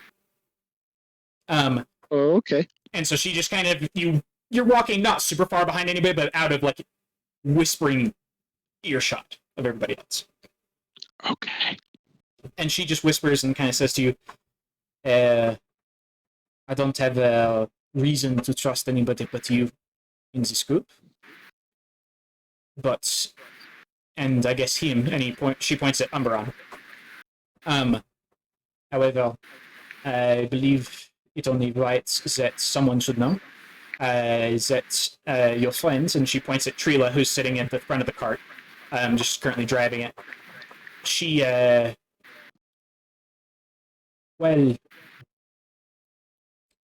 she has a sending stone to someone that she was speaking to while you were inside. I do not want to know what she was speaking about. It is a unique sending stone, as it's. I did not hear what she said or what the other person responded. However, she does have a sending stone. Thank you for the information. Of course. And she just kind of steps back up into. Right. So many things. So many things. Umberon, you up for a walk? Yes. I think mean, Umberon's head must still be very fuzzy because only like 1 in every 5 minutes is actually like Oh. It's in-game reasons. Yeah. Yes. Umberon, come walk with me over here out of earshot that's not whispering distance. How loud are you saying that? I'm just dragging him along, buddy. I'm coming. The Guardian just let me know that Trila has a sending stone that she was using while none of us were watching her. Just so you know, I know you have suspicions about Trila and Darsa and all those. I don't know what to do with this information, so I thought I'd pass the responsibility over to you. Now Repeat you that have one it, more time. and I would. Yep. Go away. You're good. What? I shall dump this anxiety upon you and then leave. No, I literally have no idea what's happening right He didn't hear you, so Okay, go ahead it and repeat sounds- it. Okay, so the Guardian told Frey that Trila is using a sending stone without us knowing, and it's a unique sending stone, and she doesn't want us to know that she has it. I didn't know what to do with that information, so I gave it to you because I know you're suspicious of Trila and Darsa and all those people. So, just so you know. Duly noted. more Might I you ask who the know. Guardian is? Liana. Lydia. She's Liliana. She's the one who the Guardian immunity person with the plague. Scourge She's the one who lady is immune. Person. Ah, Yeah. yes. That Okay. lady. She says she doesn't trust anyone in the party except you and me. That's good to know, especially since I have no idea where we are or what is happening. Oh yes, we made it through the Siren Plains. They checked out a mansion, almost died. They didn't die. Evangeline and Reyes went off somewhere for a while. I heard screams, and so I came running, and there was a book, and it was a bad book. And then they stopped it from being on fire, which apparently they did in the first place. And then when we came out, Orestes had a brush that had a mirror on the back. Ramus touched the mirror, lost all of his hit points. I healed him, and apparently he has 4 days left to live. So that's why we're going to Padstead. Great Well, explanation. that's a lot. A+. Yeah. I love that, Yeah. and it was a bad book. That's the best explanation I've ever It's a heard. bad book, man. I love that. I also love that he explained what Umron was awake for. I know it's been fuzzy for you, so I just had to say it out in light Yes, words. it's a been lot. difficult to think, but I think I'm recovered. All right. Just let I me know if say- you need anything, buddy, and I'll give you a good hard pat on the back. Yeah, nearly knocks you down. Actually, on that note, I mean, I say I feel like it would knock me down in my physical condition. we hold off I'll on saying put that you we back up. survived the mansion, because that's yet to be seen, apparently. I actually do have a question for you. Hit me. You're sort of Okay. a weapons expert, are you not? Yeah, I think probably. You know what? Well, I'm I gonna go with believe yes. I'm sure you know more than I do. You seem very well versed in the blade. But with all that's going on, I believe I'm in need of a new weapon. You see, my current sword is merely ornamental. Do you have any advice for purchasing or finding one? Go ahead. You can see that Sarixer has a longsword that he's not using because he's using a glaive. Do you? I would I'll also, Oh, just because it's something that I think I should say, all of you would probably know that the person most versed out of all of you with weapons is actually Reyes, because she's proficient with both martial and simple weapons. well, I So know am I, but that you are broke like me. Broke club. Yeah, brothers in brokenness, we are. First rule about Broke Club: don't talk about being in Broke Club.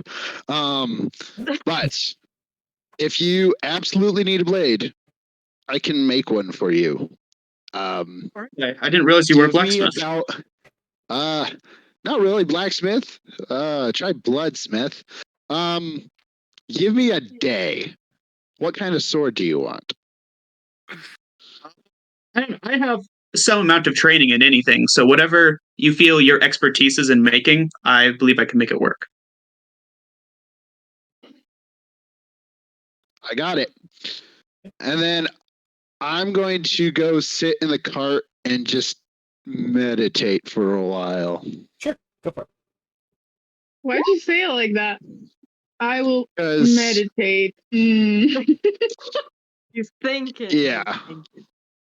His cool. form of meditation is like leaving his legs on the cart, but he has his waist like folded over the cart, and his head is like just right above the ground as they're going.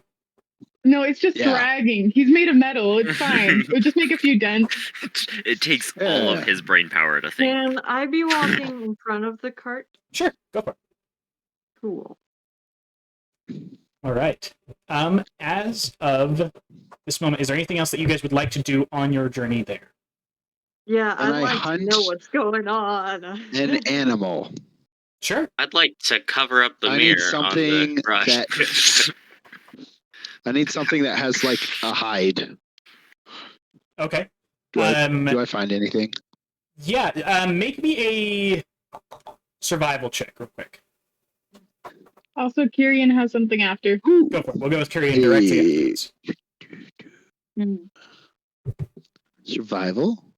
I feel like Ramus is probably needing some help right now. Oh yes. Uh-huh. Yeah, 24. Ramus is having a great time. 24. Fine. As you're going, you do notice like a set of tracks, and you're able to quickly follow them. You do see there is a. I do need to ask, like, how much hide are you looking for? Enough to cover a hilt of a sword. Yeah. Okay, that's what I was thinking. You do notice that there is a. They almost look like weasels a little bit, but they're longer. Just have like quite a long body. Almost. It would be abnormal if you weren't used to these creatures. And you watch as you can see one that's kind of just kind of snaking its way up a tree with its little legs and everything like that, and you see it kind of like glance over and look down at you. Do they seem sentient? No, you've hunted these things before. Sentient as any other creature. All right. I would like to hunt. Are we doing good on rations in the You party? you guys will make it to Padstead easy.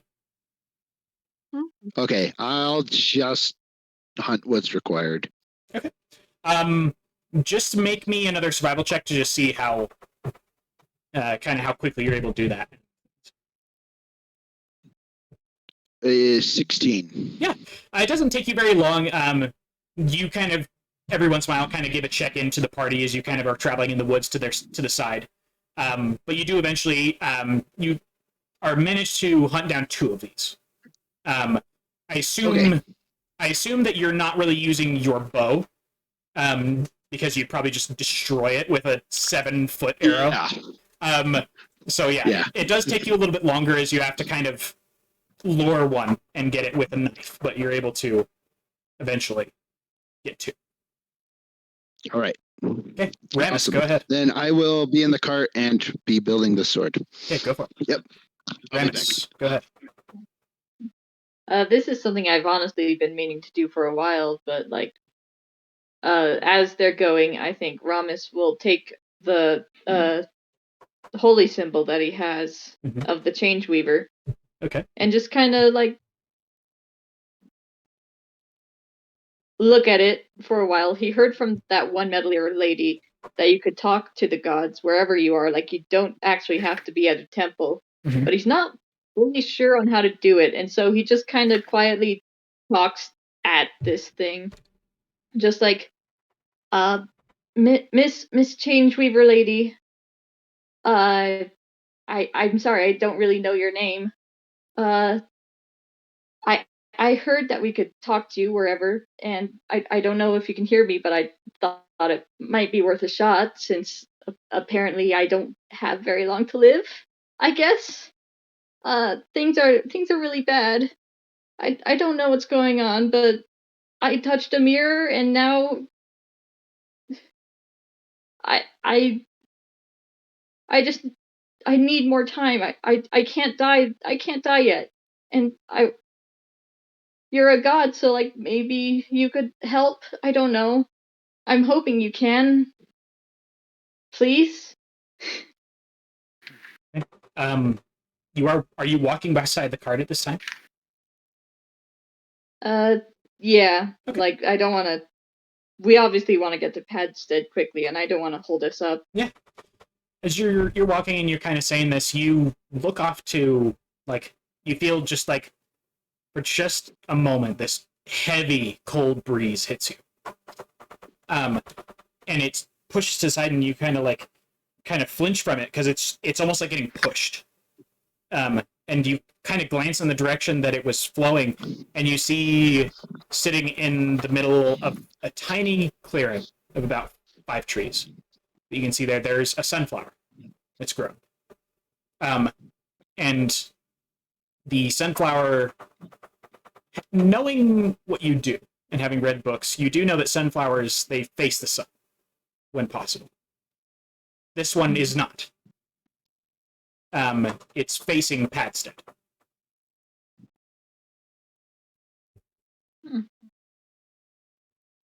And the sun is like in the opposite direction. Yeah, basically opposite.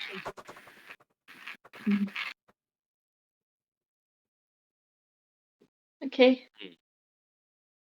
I'm hoping this is a sign from you. I'm not sure, but like, all right, we'll figure it out as we go along. Just if I do die, could you help Emily? I mean, you know where she is, so like, at least help her get free if I can't. Yeah. Bye for now. Okay. You say this, you kind of put this symbol away, and you're walking, and about 30 seconds later, you get clonked on the head by an acorn. Clunk. You look down, the acorn is around this big. So it's quite a large acorn, but yeah, you get clonked on the head by an acorn. That's just how my luck is going today, I guess. Okay. Right. Anything else you guys would like to do before reaching Padstead? Go ahead, Emma. Did anybody else need healing now that I'm awake, or is everybody good? I should be fine because we're getting long rests, but after that I have to. Oh man, more resting. You're not getting long rests on the way to Padstead. We're not? No, we're walking. We're You're not walking to resting. Padstead. Then I'm gonna need some healing too. Like how much healing? I'm fine. I have 7 hit points. Oh, okay. I say that, but Serixer's literally limping. Like. Oh. Okay, well, my I can gosh, do a that's total what I of have to 6 do. cure wounds, so let's see how much I need to spread that out. I am going straight up to I can help Sarah with and the healing, apologizing too. for throwing my axe at him. You don't know it hit me. You have no idea it hit me. No, you screamed and she was fairly certain it was you. That's right. You're fairly certain it was. I don't know that you hit me with an axe. I feel Yeah, you like just you got hit in the do. dark with an axe. I feel like not even the dark, just out of the fog, axe. Yeah. And then it left. But Yeah, I have to apologize. I feel for that. like I'm sorry. Serixer's been walking next to this, and he looks not like, I don't want to say angry, but he's like But disappointed. he's trying to figure out who made the knocking sound that summoned all the dead things. Oh, I know. And then who made the screaming and wailing throughout the house. Oh, I know that as well. Question. Was it on stone or was it on wood? Stone. Well, you only knock on wood. There's your problem. Well, she grabbed a knocker that was hidden behind a banner and knocked it. Like Yeah, a but you normal only person. knock on wood. Well, I mean, yeah, but not if the knocker is on a stone door. Go ahead, Ryan. Are you calculating things? Do you want to go first, Kaven? Well, so one of you can take 28 hit points, and then the other one You go for that one. was 9. And then wait, I actually rolled 28 on both of them, so you can both have 28. And if you need more, I have more spell slots. But that was a lot of them. Let me do some math right here. Okay, I should be fine. Go ahead, Ryan. But I probably at least saw Ramus, and I know he's really worried because that's something to be worried about. So can I just step up beside him, as we're walking eventually, and just kind of take his hand and just be like, everything's gonna be okay. I promise we're gonna find something. Yeah. If he does, if we don't find something, I guess it's okay if that happens, because I asked a friend to take care of the stuff that I need, and I mean, if I happen to die, I don't want to. I really don't want to. I don't think you're going to die. I'll do everything in my power to help you. You think so? Yeah, of course. Okay. I'll be Can okay. Okay. We'll find it. We're probably gonna find something in Padstead. Mm-hmm. Could I examine the cards?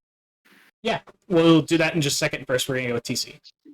Okay. I would Oh. like to attempt Okay. to sneak the object that Ramus gave me when Ramus first met me back into Ramus's pocket. Okay. Make me a sleight of hand check. The first thing he gave me happens to be the holy symbol of the life giver. Nice. Well, let's see. I'm not proficient in sleight of hand, but Don't worry, my passive perception is garbage. it's okay Can I because get a my rolls are seashell? garbage. It's a 7. That 7 total. is just well enough Yeah. to not pass my passive. Okay, so yeah, Ramus, you like just kind of feel something and you look back and you see Sarek's hand like halfway into putting the thing in your pocket, dude, but it's just meat eyes. Are you trying to take something?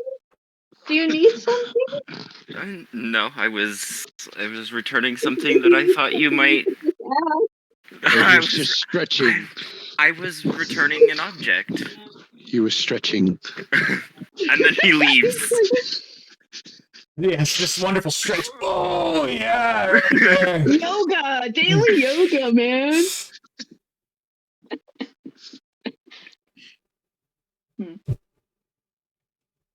Okay. As you guys approach the outside of the city of Padstead, you can see it coming up ahead of you. The road that approaches, you see several small buildings outside of. You see that there's what looks like was once a mountain that rose straight up. Quite a sharp peak has been carved down the middle, like a canyon. And the city has been built in between the walls. You can see levels, like layers, where in between, the city has been built from this canyon of a mountain. And you can see the different layers that are in there. You see that as you're approaching, you can see people bustling around. You can see that there is, in fact, like at the very entrance to the city, there is a wall and a gate where several city guards kind of stand there and watch as you guys approach. As you guys are approaching, I'd like to just ask a couple people here first. I want to start actually with Umberon. What's going through Umberon's head right now? And how is he feeling? Things have kind of come to like a head here. Things have changed for him recently, and he's now approaching this city, and yeah, just what's going through his head? What's he feeling? Two main things. One is just completely overwhelmed because, to me, I passed out and then I woke up and a ton of stuff had apparently happened. And then another thing is I'm kind of frustrated with the fact that after all I did to gain the power to save those people, now it's I know it's possible for a paladin like me to cast remove curse, but I'm not powerful enough to do that. So why can't I just become not in a hubris way where I just want to be super strong, but it's I want to save those around me and just over and over again. I don't have enough to do it. Absolutely. That's awesome. Let's hear from Ray's next. Same question. Just what are you feeling? What's the thoughts going through Ray's head with the recent events? She is. Oh, she's deeply disturbed with this information that she got from her mother because she's upset with herself for asking the wrong questions. She wants to know why this person considers her child. And she's also upset that she said that Reyes had asked her to kill her biological mother. Because Reyes is just like scared of the things that she's done and that she's asked, and like scared that she was capable of having these thoughts. And yeah, Totally. that's about it. Awesome. Next, let's hear from Evangeline. What's Evangeline thinking and feeling right now? What's going through her head? She is very concerned. She's very worried because Ramus is in deep trouble right now, and she values him a lot. And she's also very frustrated because she can't seem to be able to get through to a lot of people that are in this party and like to get to know them and like gain their trust. And she's also very just like concerned about like all the things that lady talked about. Just like about Reyes, she's concerned about that because Reyes is her very close friend. And she like the thing about her learning who the demon guy is that brought her back. She is very livid about that. She's very angry under the surface, but yeah, she's just on over everything. She's frustrated and concerned and just kind of afraid. So that's kind of it. Let's go with Orestes. What's Orestes feeling and thinking? It's a jumbled mess. He is going through sheer panic. He feels completely horrible. He's basically screwed. For one, he has hurt an innocent that he never wanted to hurt anyone who's innocent, and let alone a friend. So it's basically just sheer panic and worry and panic attack. Yeah. Yep. Totally. That's it. Yeah. Let's go with Ramus next. We'll just go through everybody since we're about to go on break anyway. Yeah. Ramus has had a very, very bad day. This day is not very good. First, he wasn't able to keep the skeletons out of the room. And then he passed out, woke up, tried to help. Like, Orestes seemed quite upset over this mirror thing for whatever reason. And so he just tried to help out with that, and then he passed out again, and then he wakes up and he's told he only has 4 days to live. And so this is very, very upsetting, but the more that time passes, the more he's just like kind of like, okay, well, I guess this is what's happening now. I probably deserve this. This is just my punishment. All right, I can deal with this. I've dealt with this before, punishment. And we just got to keep walking. Just got to keep going. And whatever happens, happens. Right. Go with you next. It's been a pretty chaotic day for the party today. I don't know. Feel like while I've been making my sword, I've just felt that this party feels like it's walking blind. We're focused on so many different things that we're not really looking ahead of us. That can lead to some interesting roads that we'll travel down. Seems everybody's getting a little on edge around the party. That's to be expected. It's one of the reasons Frey did solo work for a while.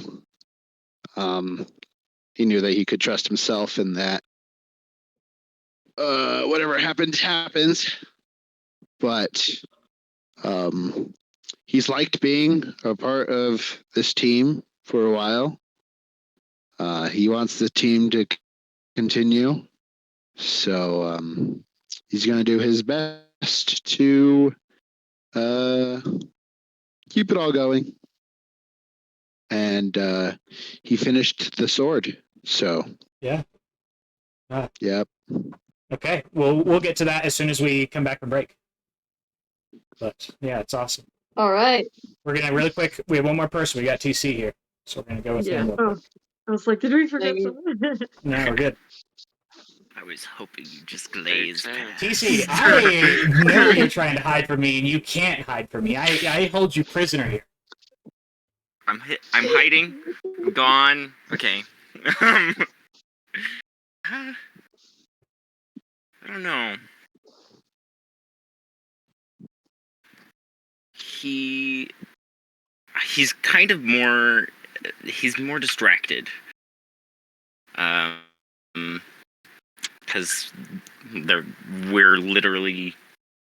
we were one turn away from being back to the place that he used to call home, and so he's just distracted.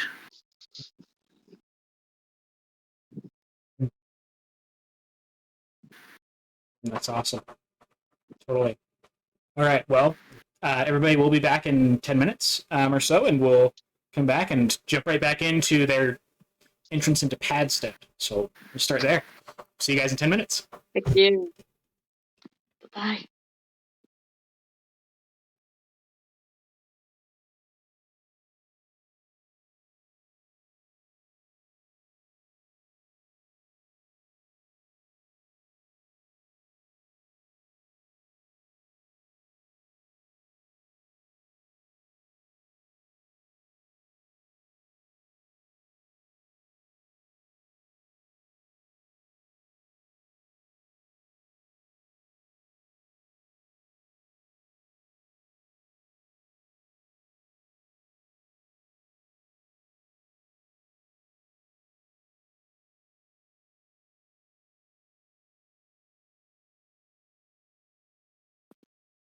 Yep.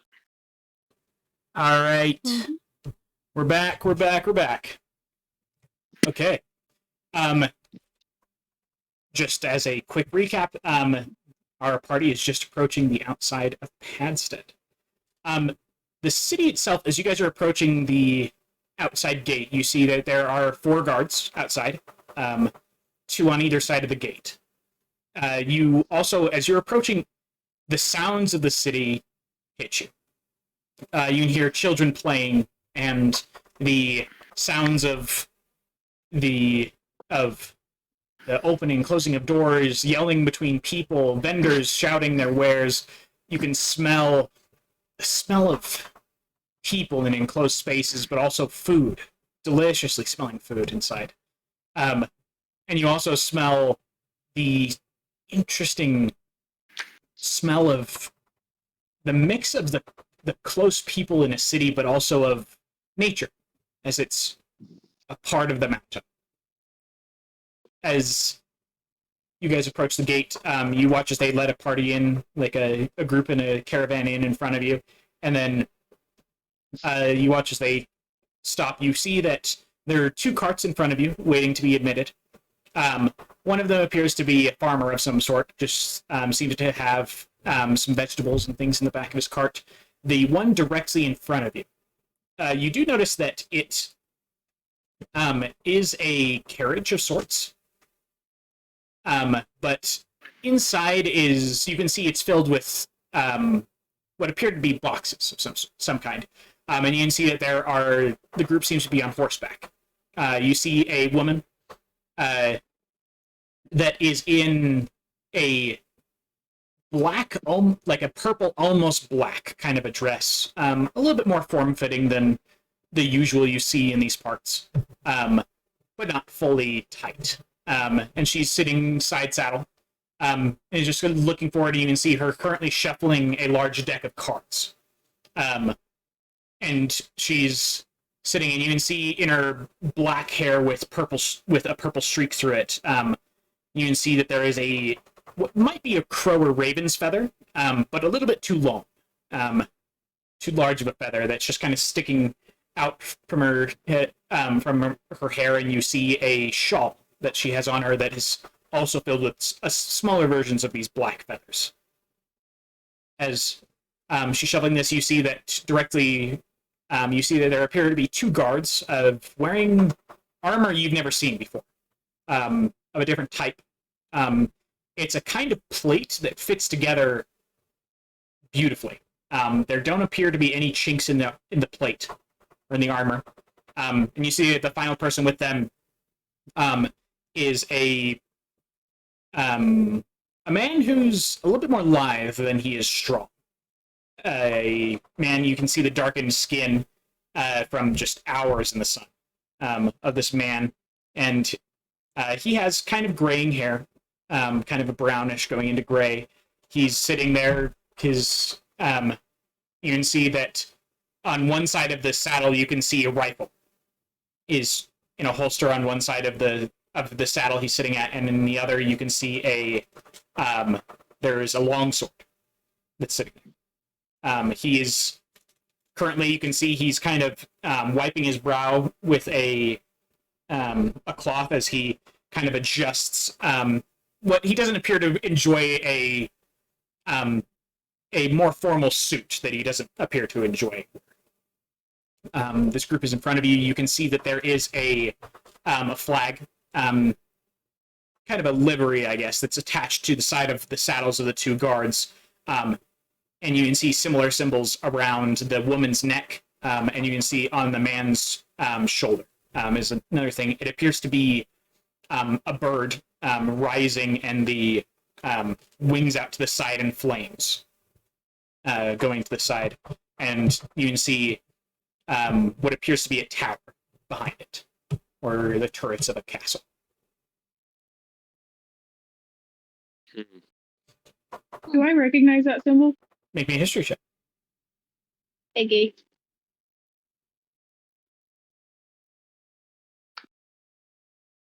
$19.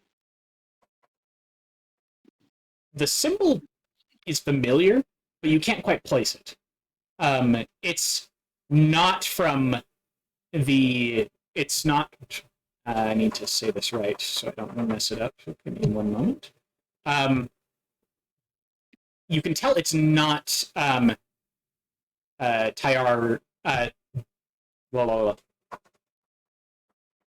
It's not from Tyarna, the continent you're on. It's not from this continent.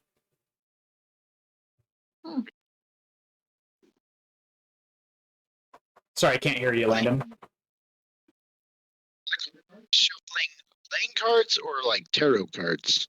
They're a little too big to be playing cards. They could be tarot cards, you're not sure. Okay. But yeah, this group is in front of you. You watch as the farmer is eventually admitted. And you watch as they go up to the gate, and the woman, you watch as she just, as she kind of gracefully, kind of strangely reaches down into his saddle and pulls out a paper and hands it to one of the guards. You watch as the guard takes it, looks it over, and then looks up and gives the woman a slight bow, and then opens the gate and allows them in. And you see two of the guards go to escort this individual. As you guys approach the gate, the two remaining guards, one of them looks up at you and says, "What's your business?" We would like to go to a holy ground that can remove curses. All right. Any other business or just holy ground? We're also passing through on our way to the blizzard zone, and we need to stop for clothing. All right. Okay. Well, if you're looking for the holy temple here, stop by the Sunrise Quarter. And he points down and he says, it's 2 levels up on the right-hand side of the wall. And over there, and he points to the left side of the wall. He says, if you're looking for anything of the type of clothing and such, I'd best we've got here is a leather worker. Might have something there. Go ahead and check the courts. Stay on this ground level on the left side there. Do they have anybody who can appraise exotic materials? Praise exotic materials. You talking magic? Or you talking like alchemy? Maybe both. All right. Well, that doesn't narrow down anything. Try.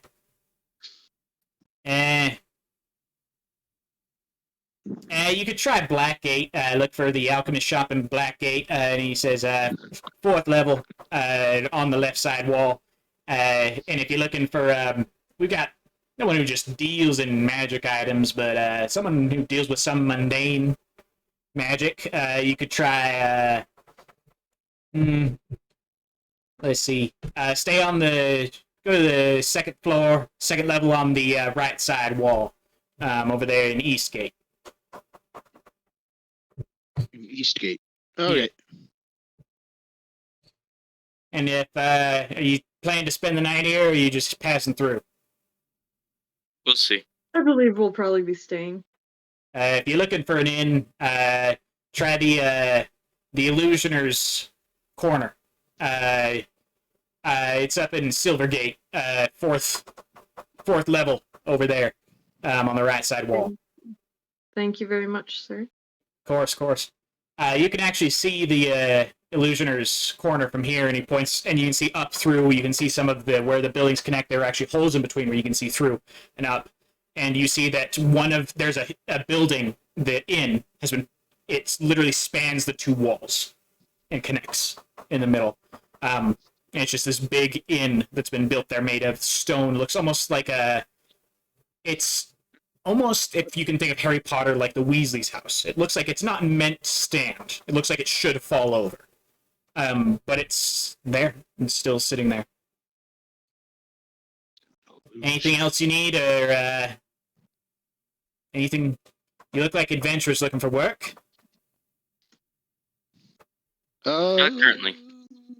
We have a job. All right. I do need to. I've been told that I need to warn people of this.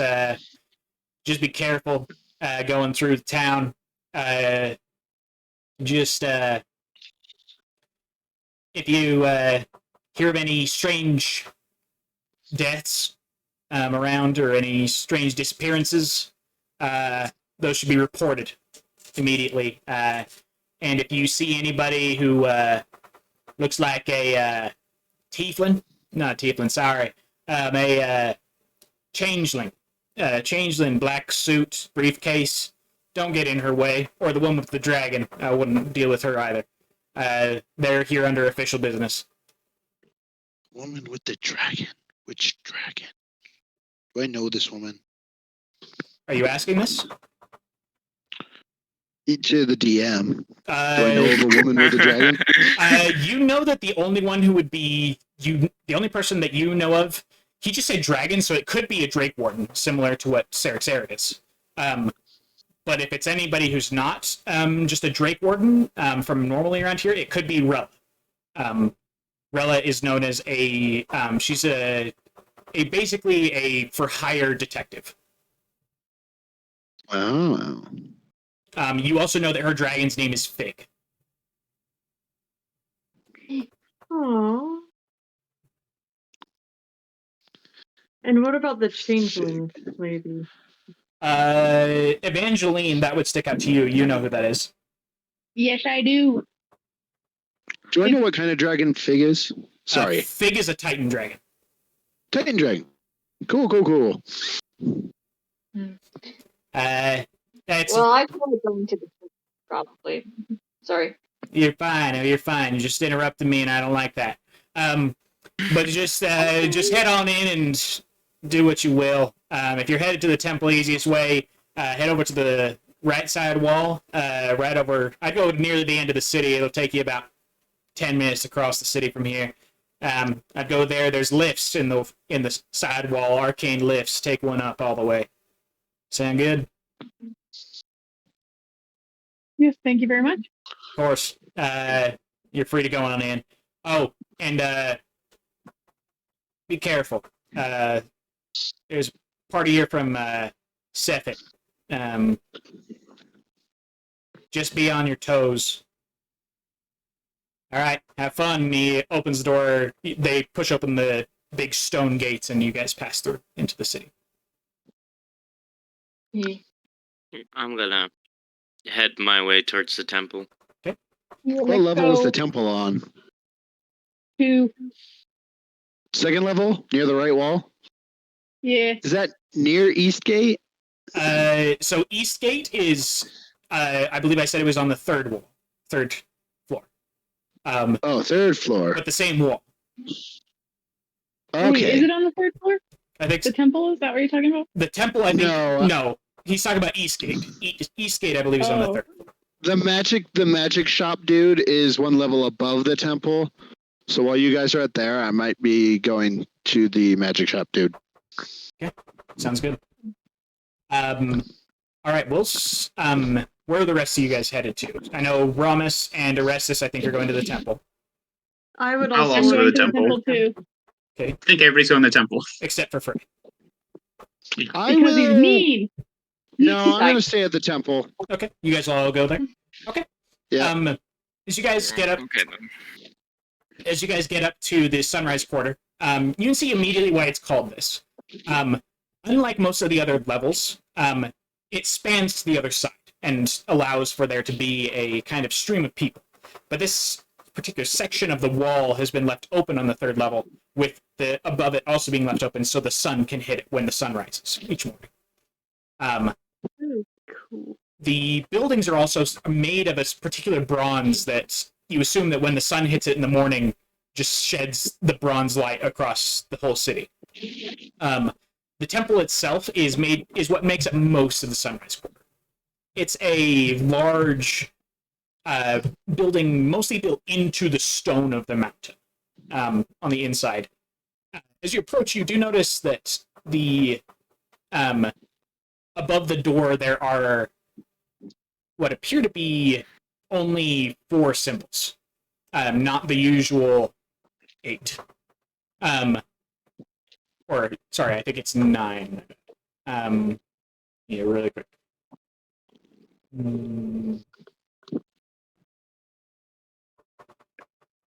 I don't know if I would see any of this detail. Yeah, I'd probably you're just good. walk in. Yeah, so it only has 4 of the 8. You can see that the symbols up there, you can see the symbol of the light bearer, the change weaver, the law reacher, and you can also see 1 to the cogmender.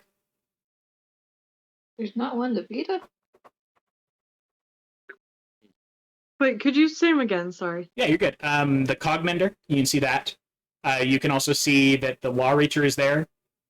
You can see the light bearer, and you can see the change weaver. Shoot, mine isn't. Well, the Okay. goddess of death doesn't seem to be here. Maybe that's a good sign?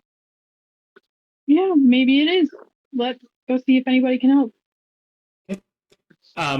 As you guys enter in, it's similar to other temples you've been in with a huge open space. This has 5 exits, 5 different doors you could go through. 4 of them each have a single symbol above them for the 4 gods represented, and then there's a final one that has the other 4. The symbols all close together above the door. Oh, I was wrong. I'm sorry.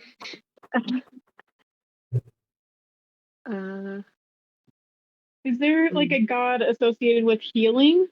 Is that the life giver? Let me tell you. Yeah, it would most likely be the life giver. Any of them can be associated with healing, but the life giver is probably the most likely. Okay. Can I just like stop one of the clerics there if I can? Yeah, so as you enter into the area of the life giver, the symbol above the door is that of a tree backlit with light. And it's actually been built into the mountainside. You can assume that there's kind of a place where light refracts through and sends light through behind the trees. As you kind of walk in, the older man, very dark skin, with kind of, you can see the hair. He's bald on top of his head with a large beard. Kind of turns and says, "Oh, you need something?" We're here to. Yes, I was hoping we have one of our party members who has been cursed, and they have 3 more days to live now, and we're hoping that you can help us heal him. Oh dear. Sure. Who is the afflicted individual?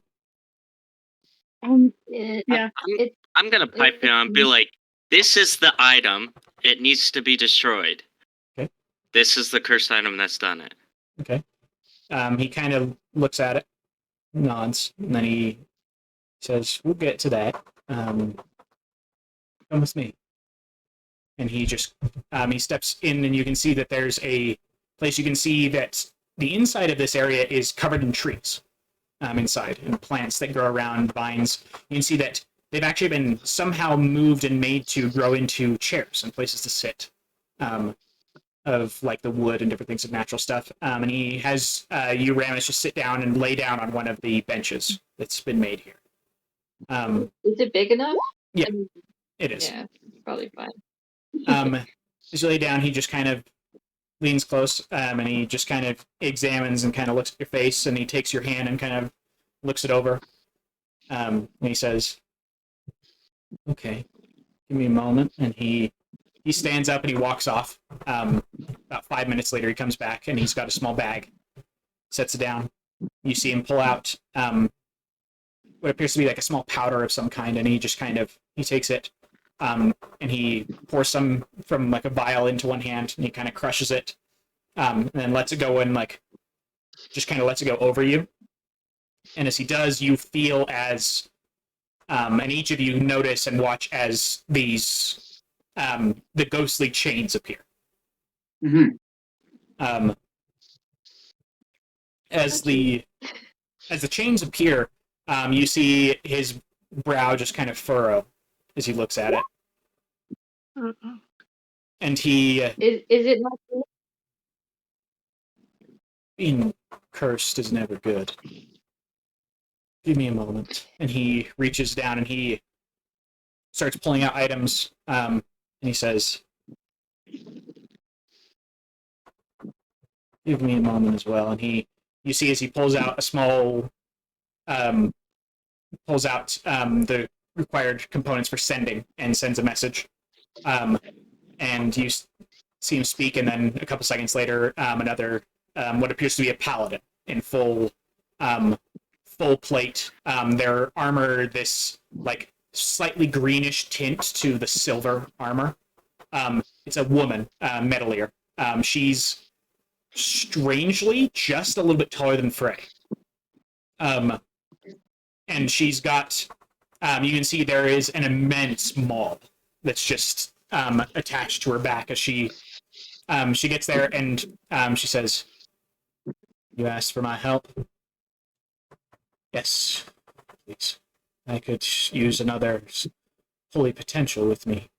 And the two of them, she kind of kneels down next to him, and you can see like scars on her skin and different things, dents and scratches, as she kneels down, and he looks at you, Ramus, and he says, "This may hurt, but it'll only take a moment." And this blast of divine energy hits you. It is like getting hit with the full sun at noonday.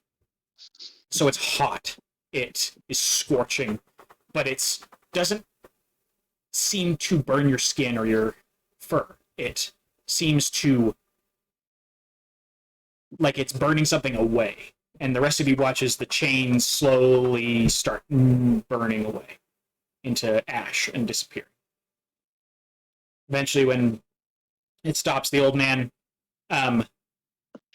like puts his hands down and he says, "That should do it."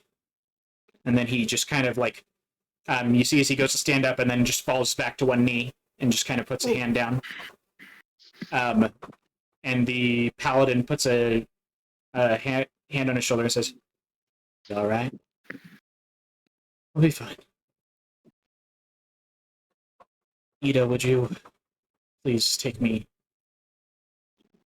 to the meditation room?" Of course. And she reaches and just kind of picks him up, and then she turns and just says, "I'll be back," and walks off with the man. When I'm gonna thank them as they leave and be like, "Sorry." No problem. She eventually comes back. She comes back and she's holding a bag. And she sets it down, opens it up, and you can see that there's a glowing yellow powder inside. And she says, "You mentioned to me there was an item?" Yes, I'm gonna pull it out Okay. and be like, the mirror on the back of this, which is covered up, is what did that. All right. Don't touch it. Very well. She reaches in, takes out the powder, lifts it up, and then she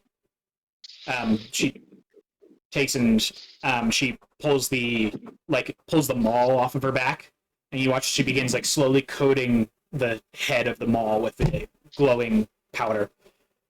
And she says, "Can't set it down without wanting to pick it up, I assume?"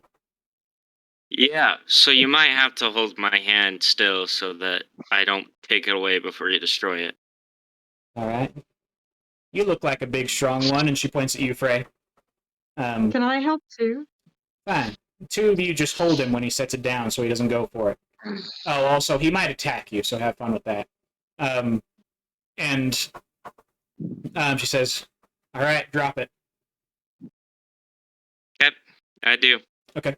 You watch as she swings back, and you feel the moment she starts swinging Orestes, you feel the uncontrollable urge to grab it. I'd like you make a contested grapple against Frey and Raze. One of you can either make it with advantage, or both of you can just roll. What would you like to You do? can use acrobatics, right? Both Yes. of us could roll. Okay. Because I would do the highest that I could. They have to use athletics, but yours can be acrobatics. Athletics? Yeah. Ugh. What? Yeah, what were your I got, guys' rolls? 11. 11? Frey? Dirty 20. 320? I got 12. Okay. So you go to move, and Okay. you manage to jerk out of Raze's arm, but Frey just kind of reaches around and basically bear hugs you. And you watch as the hammer comes down, and it's almost in slow motion for you, Orestes, before it slams into it, and all of you hear the resounding. It's almost like the breaking of glass, but also there's, for just a brief second, that same scream. And I'd like each of you to make me a wisdom save. No. You have all of you have this at advantage because you're next to the Okay. paladin. Okay. I got a 21. 21? Or, no, I don't. I got an 18. 18? I guess, sorry. I got the Read the same wrong one. thing. 18? 23. 23? Nice. 17. 17? Awesome. 15. 15? Umbron? You say this was wisdom? Yes, with advantage. Yeah. Saving throw. Oh, I forgot the advantage. Oh, thanks for reminding me. That's a natural 20. Okay. Ramus. I also got a nat 20, making it a 21. Nice. Okay, all of you pass. You see as as soon as she smashes it and then lifts the hammer, you see the black ichor is left. Nothing left of whatever the brush was. No shards, nothing. Just this black ichor. And you watch as some of it begins to almost like these tendril chains shoot out towards each of you. And this blast of light comes off of the paladin, and it just and the change burn away. She sighs and says, "Well, y'all need anything else?" No, that should be it. Thank you. Does that? Um. Would you like some money as for doing that for us or me? Nah, don't accept it. Although I will say, your friend there, he looks familiar. And she points at Serixer. Yeah, That's kind of why I didn't want to go into the temple. and she says, familiar. Never seen you before, though. You look kind of like that other beastie in here. Same coloration. Same facial features.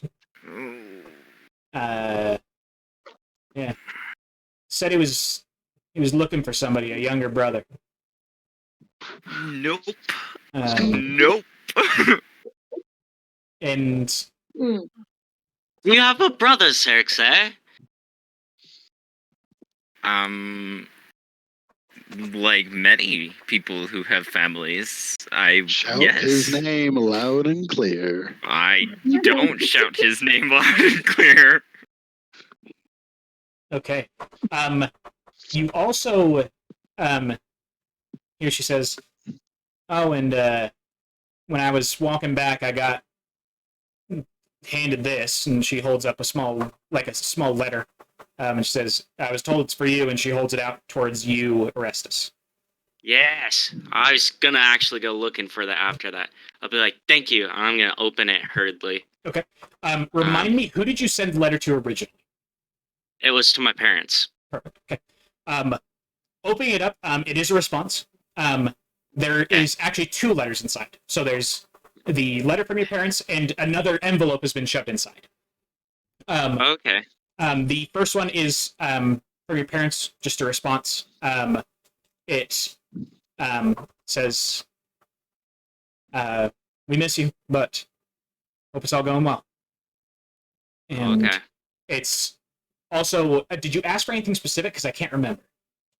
Well, I asked if they were okay. Yeah. Because somebody was looking for me. Yeah.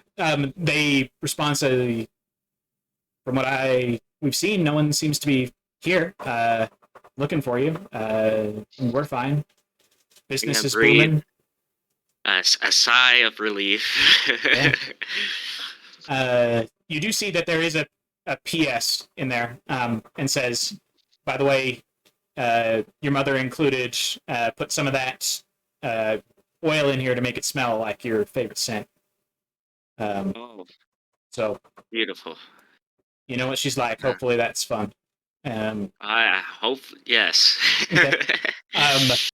And then as you take out the second letter, you can see scrawled on the front, it says to Orestes, and as you open it, you can see that the signature down at the bottom says Wenna. Wenna? Yeah. Is that my mentor? Yes. I don't remember. Yes, Okay. it is. I have her written down somewhere. Okay, we're good. You're good. It's short, very to the point. It basically just says, it says Imidar in town. And and then the down lower it says help him.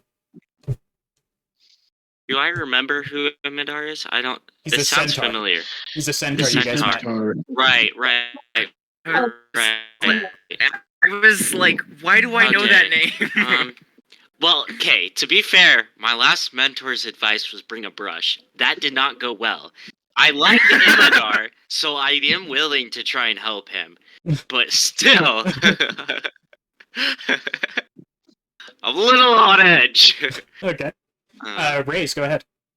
Yeah, I was wondering if I could ask the paladin if she had any sort of like sealing cloth, almost sort of thing. Healing cloth. Sealing. Sealing. Sealing. To like seal something together? Like, what do you mean? No, To to seal like a wrap power up away. the gift that I was given. So you're gonna unwrap it and shore? Ooh, I don't want to do that either. Maybe. Destroys cards. Mhm. Um, Yeah, I was just gonna ask if she had something that can like hold power in. Just waiting for her to cast Divine Sense and realize half of our party has demonic items on them. seriously. Don't. Ugh. It's not half anymore. Because technically, I got rid of mine. Thank heavens. it's the lower half. The lower half. And it wouldn't be on Ramus, because Ramus is in a bag of holding. Oh yeah, that's true. I'm gonna go over to Frey, give him a hug, and I'll be like, thanks for holding me back. I appreciate it. Thanks for being willing to sacrifice that to save Ramus. Oh, I didn't want that. Speaking of which, I'm gonna look at Ramus and I'm gonna be like, I'm sorry, Ramus. I'm gonna pull out the gift that he gave me at the beginning, which was a coral piece that was like casted. And I'm like, I don't think I'm deserving of your friendship anymore. But thank you. I'm sorry for the problem, for the issues. As I No, you're pulled it out. you're fine. Like, we didn't know they was gonna do that. Well, that's true, but that doesn't excuse what I I just have done. feel like we've made a whole big deal out of this, and it all got fixed so quickly, and like it doesn't really matter that much, does it? Like, it's over now. Yeah, that is good. I'm gonna offer a hug. And I'll just be like, thanks, Ramus. I'm glad we can. Basically, get enfolded by the large furbolg.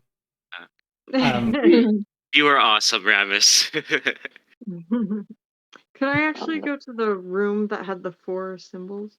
Sure. Yeah. As you enter it, I you can. also want to go. Yeah. Okay. As you enter, you can see that the room has been split into basically just like 4 little sections. For each of the different ones. Are each of you looking for one of them specifically? I am looking for the chain breaker. Okay. Iron Griever. Okay. The Iron Griever, just so you know, you can see there, the symbol is a, like liquid, like a sea going into a single, like, teardrop about to break away. You don't see a statue for either, here, like you've seen in some of the others. The chain breakers, you see, again, the broken chains and blood as the symbol for the chain breaker. As you enter, what would you each like to do? Is there a sort of shrine? Yeah. Over there? Yes, there is. Okay. And is it common practice? I feel like this should be known, but is it common practice to like kneel? It's not exactly common practice. It's more a, like, however you feel you can show reverence is basically what it is. Okay. I'd actually probably go up and sit cross-legged. Okay. And then just like close my eyes and sit there for a while. Okay. All right. Right.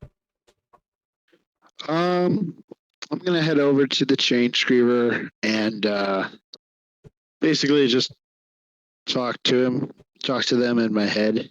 Okay. Pretty remorseful for how I acted the other time I was at the Iron Griever's temple. I realize that they are suffering just as much as I am, and just want to know if there's any guidance that they can offer me. As you are sitting there, you feel an immediate sense as you kind of ask for any guidance you feel this overwhelming love hit you. And also an understanding. And you also just hear, just for the faintest moment,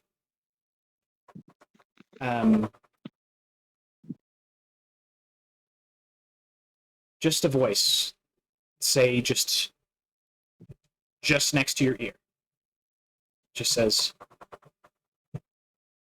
"You're worth it."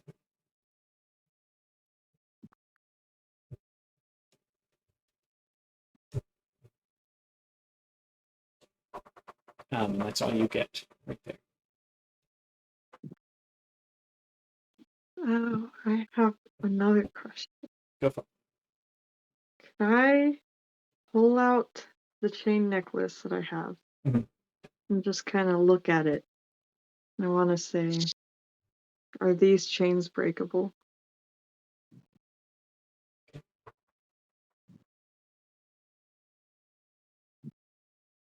I'd love for you to roll me a religion check. Okay. You can use your wisdom modifier for this. Okay. That is a 13. You say this, and you suddenly just kind of feel this sense of power hit you. Not of your own, but a sense of power. You also feel an immediate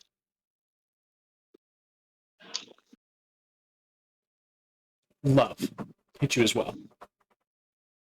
And you feel again like a hand on each shoulder as if someone's standing behind you. And you feel a soft kiss planted on the top of your head. And then you hear just in your ear, similar to how Frey heard it. You hear, "All chains are breakable."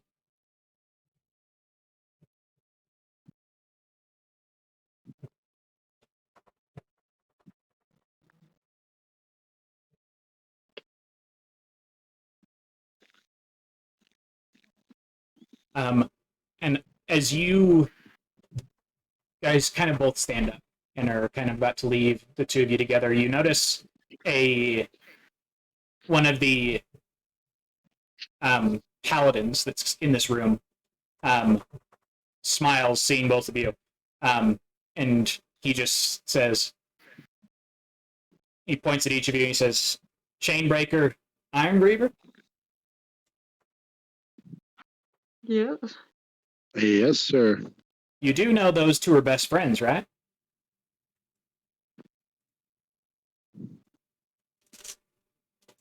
Would Frey have known that?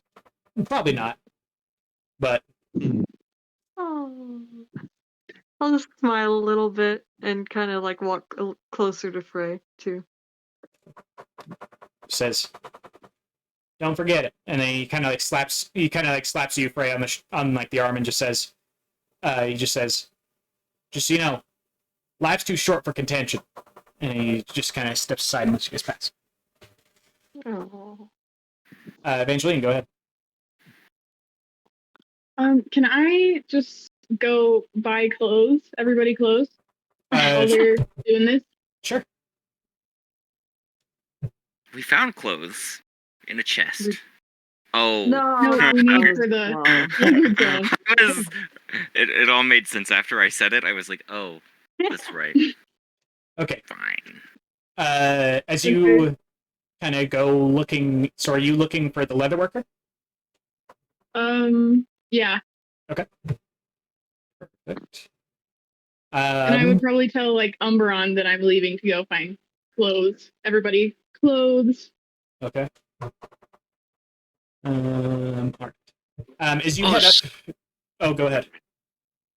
Oh, I was just gonna ask a paladin or something. I'd be like, "Do you happen to know where the toppled inkwell is?"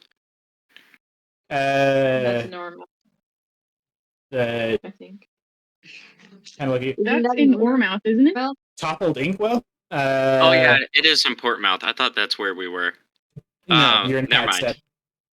So never mind. I wish. No. Okay. We're good. We're good.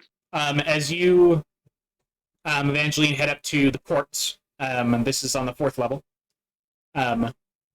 As you get up there, you see that up here it's aptly named the courts. There are lots of open spaces and like little parks around. You can see about the only dingy looking structure here that doesn't look new and in good repair is the one that is the Leatherworkers. As you approach, you see that there is a you see as you enter there's a you can see an Anamaya, a hawk. They're red feathers, very bright red feathers. But you see you can tell he's old, just by the look. He's got and you see a big old bow leaning up against one wall. And as you kind of enter, he says, what do you want? I need a few sets of clothing that can withstand the blizzard zone. What'd you say? Can I just like walk up closer to him and then speak like normal volume in his head, like in his face? I will go his into head. his head. Okay. You know? Yeah, so you say it again, and he's just like, okay, you looking for summer gear? No, for the blizzard zone. The winter zone? I'm gonna pull out a piece of paper from my bag and write down in really big lettering. Oh. Okay. He says, now that's just patronizing. But he looks at it and he says, and you see he's gonna hold up, he like squints. He gets up until like his face is almost touching the paper as he gets up to it. And he's back. Blizzard zone. Fresh out of stock. Sorry. Do you know anywhere else that has blizzard zone gear? Not here. Could you make some for me? For extra, sure. When would you need How it? much extra? By how on track are we, DM? You guys have spent about 4 days on the road. And I believe that yours Okay. what was your time frame I gave you guys? I believe it was 2 or 3 weeks. 2 or 3 weeks. It was one of the two. Get to Probably where? 2 weeks. Or mouth. To Ormouth. Oh, okay. I think it was 2. We're not even halfway there, right? No. No. Oh boy. We're not gonna make By it, guys. tomorrow. I feel like we gotta make it. We gotta have those close by tomorrow, or else. Question. Mm-hmm. Yeah. I would need them as soon as possible. By the latest, early morning to midday tomorrow. So you're asking me to get all this done in 8 hours? I have question. Yes, which I'm sorry to ask for, but do you have any help? No, I work here alone. Have you seen the state of my shop? I'm the only guy who refused to move when they wanted to make this fancy, pantsy, schmancy place up here. Okay. Well, I can't say a lot of us in our group are that skilled at making things, but Frey might be able to help, and I can do my best if you need help. Maybe. Okay. Do you think with, let's see, 7 extra hands, you could make those by tomorrow? Why does he want 7 hands? That's weird. Because there's 7 of us. 14 hands. Hey, So extra you're sets of hands. all right. So you're saying that you want to do my job for me, to make you close by tomorrow in 8 hours. Well, I just assumed that a master like you could teach us in such a short amount of time to do the best amount of work. And of course, you'd be paid extra, and we would be paid nothing. So I thought it was a steal, in your opinion. But if not, I can just leave. That's all right. Make a persuasion check. Alrighty. Ooh, that's really good. And I have good persuasion too. Okay. 24. He looks at you and says, fine, have him here in 20 minutes or no deal. And he just kind of goes back to what he's doing. Okay. Then I'm going back. Tell all my friends that we are going to work all night long to make gear. We only need 6. Yeah, because Right? Raze does not need any. Yeah. Okay, so I'm going to show up there and be like, okay, so Would they I- are out. Oh, go ahead. Would I know of any heating runes? Oh, like restaurants? No, runes. Like magical Oh, runes. magical runes. Make me an Arcana check. We do have a heat stone. You do have a heat stone. 21? Oh, actually, it's a 23. 23. Never mind. You do know of some runes. The likelihood of you getting them to be powered by magic are unlikely. However, with Frey mentioning that you guys have a heat stone, you could likely use its magic to make runes. Okay. But you I do know should that the also- process would destroy the heat stone. Yeah. Okay. Uh-oh. I should also mention that I recently discovered that I can sew. Nice. Yes, and I'm going to tell you that we have 20 minutes to get back there. Well, less than 20 minutes, or he's going to drop the deal. I'm going. Evangeline, you should use your needle. Oh my god. No. But it's so useful. Nope. Okay. As you guys come back, you notice that there are several children that are kind of like sitting, like peeking inside the door, and they're all just kind of like giggling and like looking at each other, and they're just kind of looking into the building where the Animile is. You darn kids, get off my property. Wait, how much is this going to cost? I'm going to ask him when we get back. You guys are Because I back. have lots of You're just money. outside the door. Didn't even Okay, what I'm is the going deal? in. Can I ask them what they're looking at? Oh, going in. They look at you and then they see like that you guys are customers, and they're like, "Oh, good luck waking him up!" And they all just like turn and run. They just drugged him, didn't they? As you look in, you can see Can the I guy's go just like inside? you can see the guy's like asleep on the floor. He's just like his whole like mouth open, and you can see like there's a bubble actually like just like right at the back of his throat that you can see is like slowly like building up and then popping. His narcolepsy's Ew. acting up again. Is there a bucket of water somewhere? Like a horse No, trough or no. anything? That's going to That's break the the deal elder. right there if you No, do you don't that. see anything like that. Hey, That deal is going to break. can I try and Can wake him up can then? I walk up to him? Yeah, and shake him. a Okay, little who's shaking him bit? up? Sure. I'll shake him up, but not in a weird way. Okay. Give us the money! Give us the money! Okay, so you shake him. And he wakes up and like you watch him like he pulls like this dagger and he's like, ah, who's that? Ah. And he just like looks around at all of you and he says, and he like notices you, Evangeline. He says, it's you. Yeah. Yes.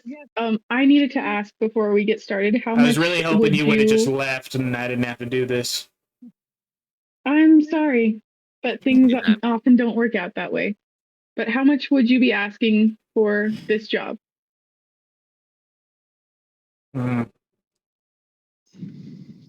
For this, you made me work so much. I have to teach a bunch of rowdy kids how to do something. I know how to sew. I didn't I ask. also know how to sew. I know how to not be rowdy. He thinks about it and he's finally like,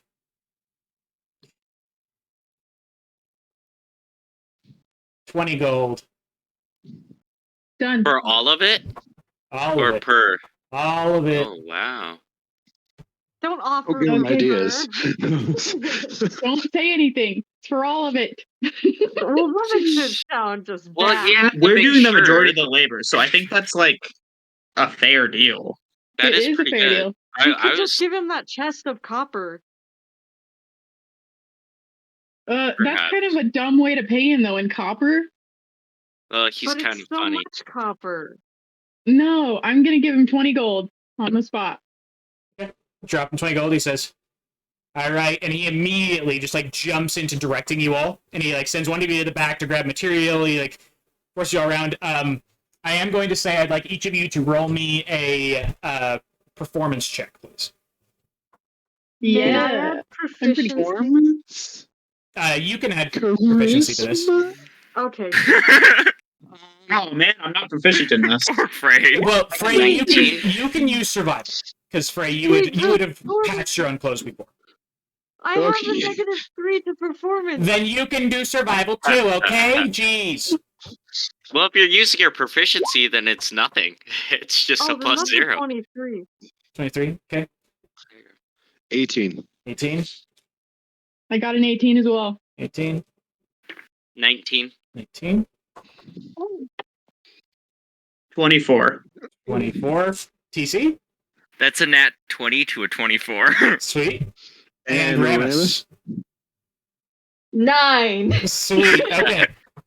Through this whole process, he's It's been a long day for Ramus, okay? through this entire process, the guy is like, man, you all are pretty good, except for you, sheep guy. And he just keeps like you, like at one point you're stitching something, and he actually like just like reached over with like an arrow, like not an arrow, with a like, he's like reached over and just like smacks the back of your hand with like a wooden spoon that he just like had sitting around. And he's like, that is not how you do it. And he just like totally like. Ramus, you actually like over the course of this, you earn about 4 bruises from this old guy. Just being Ramus like, doesn't need clothes. I don't know, That's it's just- his issue. but just being annoyed. And all of you make quite adequate clothes. Ramus, yours are a little bit small. You kind of have made yourself just kind of like a crop top. But you know, it might work. It might work. Oh no. So is everyone else's gonna work except for Ramus's? Oh yeah, all the rest of your guys Awesome. look great. I mean, Ramus Can already I has fur though. help Ramus make like a corset around his little crop top so all he's covered? Sure. Make me It's okay. I a. have the heat stone. It's okay. I don't need it. You kind of do. It's the blizzard zone. I have the heat stone. It's fine. No, but if your fur is like open, it'll like freeze you, especially in the middle of your body. Do you have to break the heat What a stone in question. order for it to work, or is it just always working? You're going to consume the magic if you want to use the runes, but it's always working Oh, when you no, activate it. I was saying for like if he just held the rune, the sunstone or whatever, It would gives he be okay? it gives off heat. Oh, okay. So you might be fine with just that, plus your fur, plus your crop top. I don't want to risk that because it's known mean, to be very dangerous. So did how you want many- to roll performance? Is that what you How said? many outfits did we make? Because there are 7 of us. That's 7 different outfits. I I mean, think we made I 6. didn't No, make one. Ray's doesn't even need was one. more helping with everybody Okay. else's. Yeah. She doesn't need them. So Evangeline, roll me a performance check. We'll see if you're able to fix it. Does that mean 22. proficiency performance? Did you hear that? 22 is what you said? Yeah. Okay. You're able to adequately fix it. Does it look good? No. Is it feasible? Probably. It'll probably work. Okay. Like Ramus I spent think most of the time proficiency- Ramus spent most of the time adding like extra like shiny buttons and like glitter to it rather Yeah. than like actually like making it serviceable. So he looks like a disco ball, probably, Yeah. to some degree. It's just like I can imagine him in like this big puffer coat that's just like, and it's like cropped, and then he's got this little corset underneath.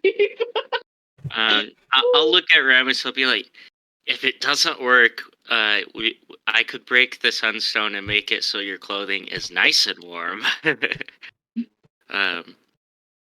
As a Why would you last have to break ditch. it? You can just shove it in there. Oh, okay, yeah, go for it. Yeah. That would probably do a lot, honestly. Can I pay him 5 extra gold? Sure. Yeah. I'll offer him a Did they try handshake. to eat it? So he shakes your hand and just says, you're all right. And he takes the 5 gold, doesn't even say anything, just like puts it in his pocket. He just like, Having Are issues. go are ahead. his tools in good repair? They seem to be. Okay. Like, the building looks like crap, but his tools are great. Okay. And obviously he's capable of making good stuff. I'll also ask him, do you know a man named Imidar? Kinda doubt it, but might This as well ask. centaur kid? Yeah. What are the chances? Oh, that guy. The heat came from. Well, you're looking for him? Yeah, we heard he was around here. I don't know where he stays. I don't keep track of people. But try.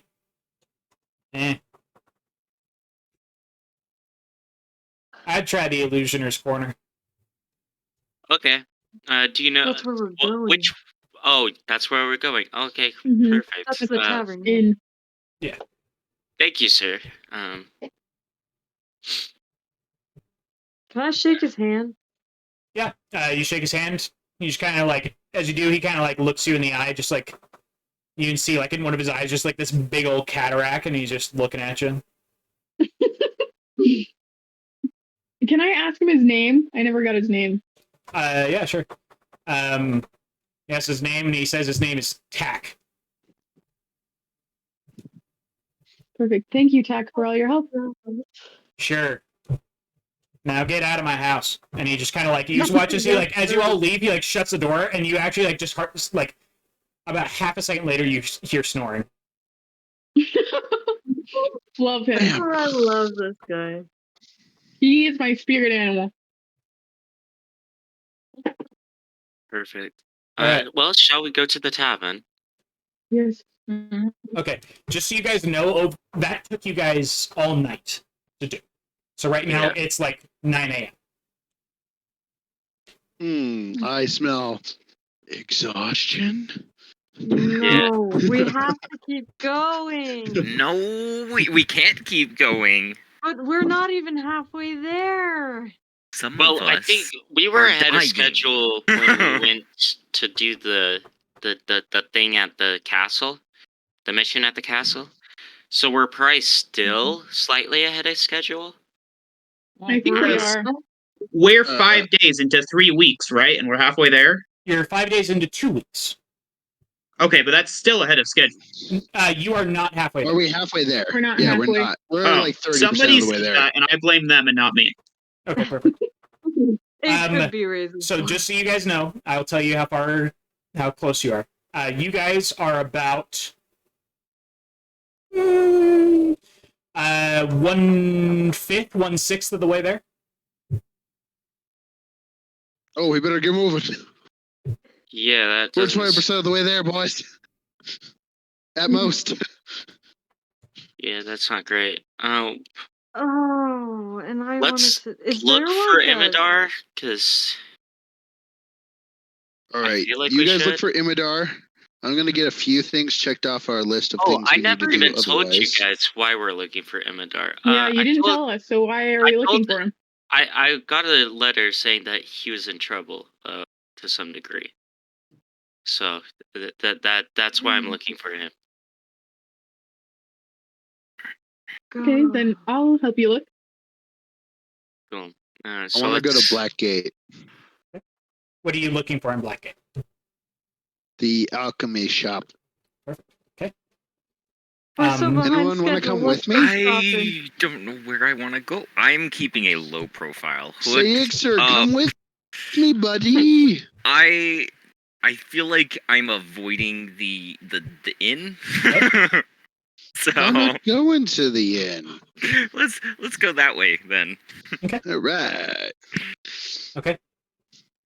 All right. As the rest of you head to the inn, as you enter, you notice that there are two individuals sitting at the like the bar of the entrance. Like as you guys enter in at the bar, you see that the two individuals that are sitting there. The first, you can see a very obvious changeling sitting there. You can see kind of the black clothes. You can see a briefcase is shucked over the next bar stool next to him. And Person we're supposed to avoid. just not supposed to mess with them because they're here on official business. Is what you heard. Right. You can also see that she's also taking in like a big puff from a pipe.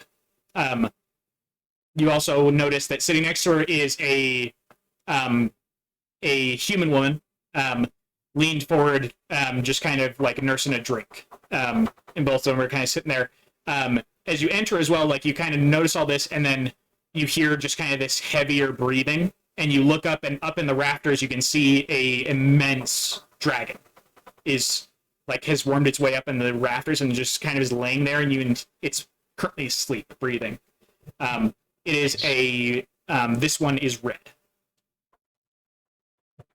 Cool. I like to go up to the bar, okay, or whatever, and ask the tavern owner. Be like, have you seen a little chap named Imidar? You see, kind of as you get there real quick, let me find my in there.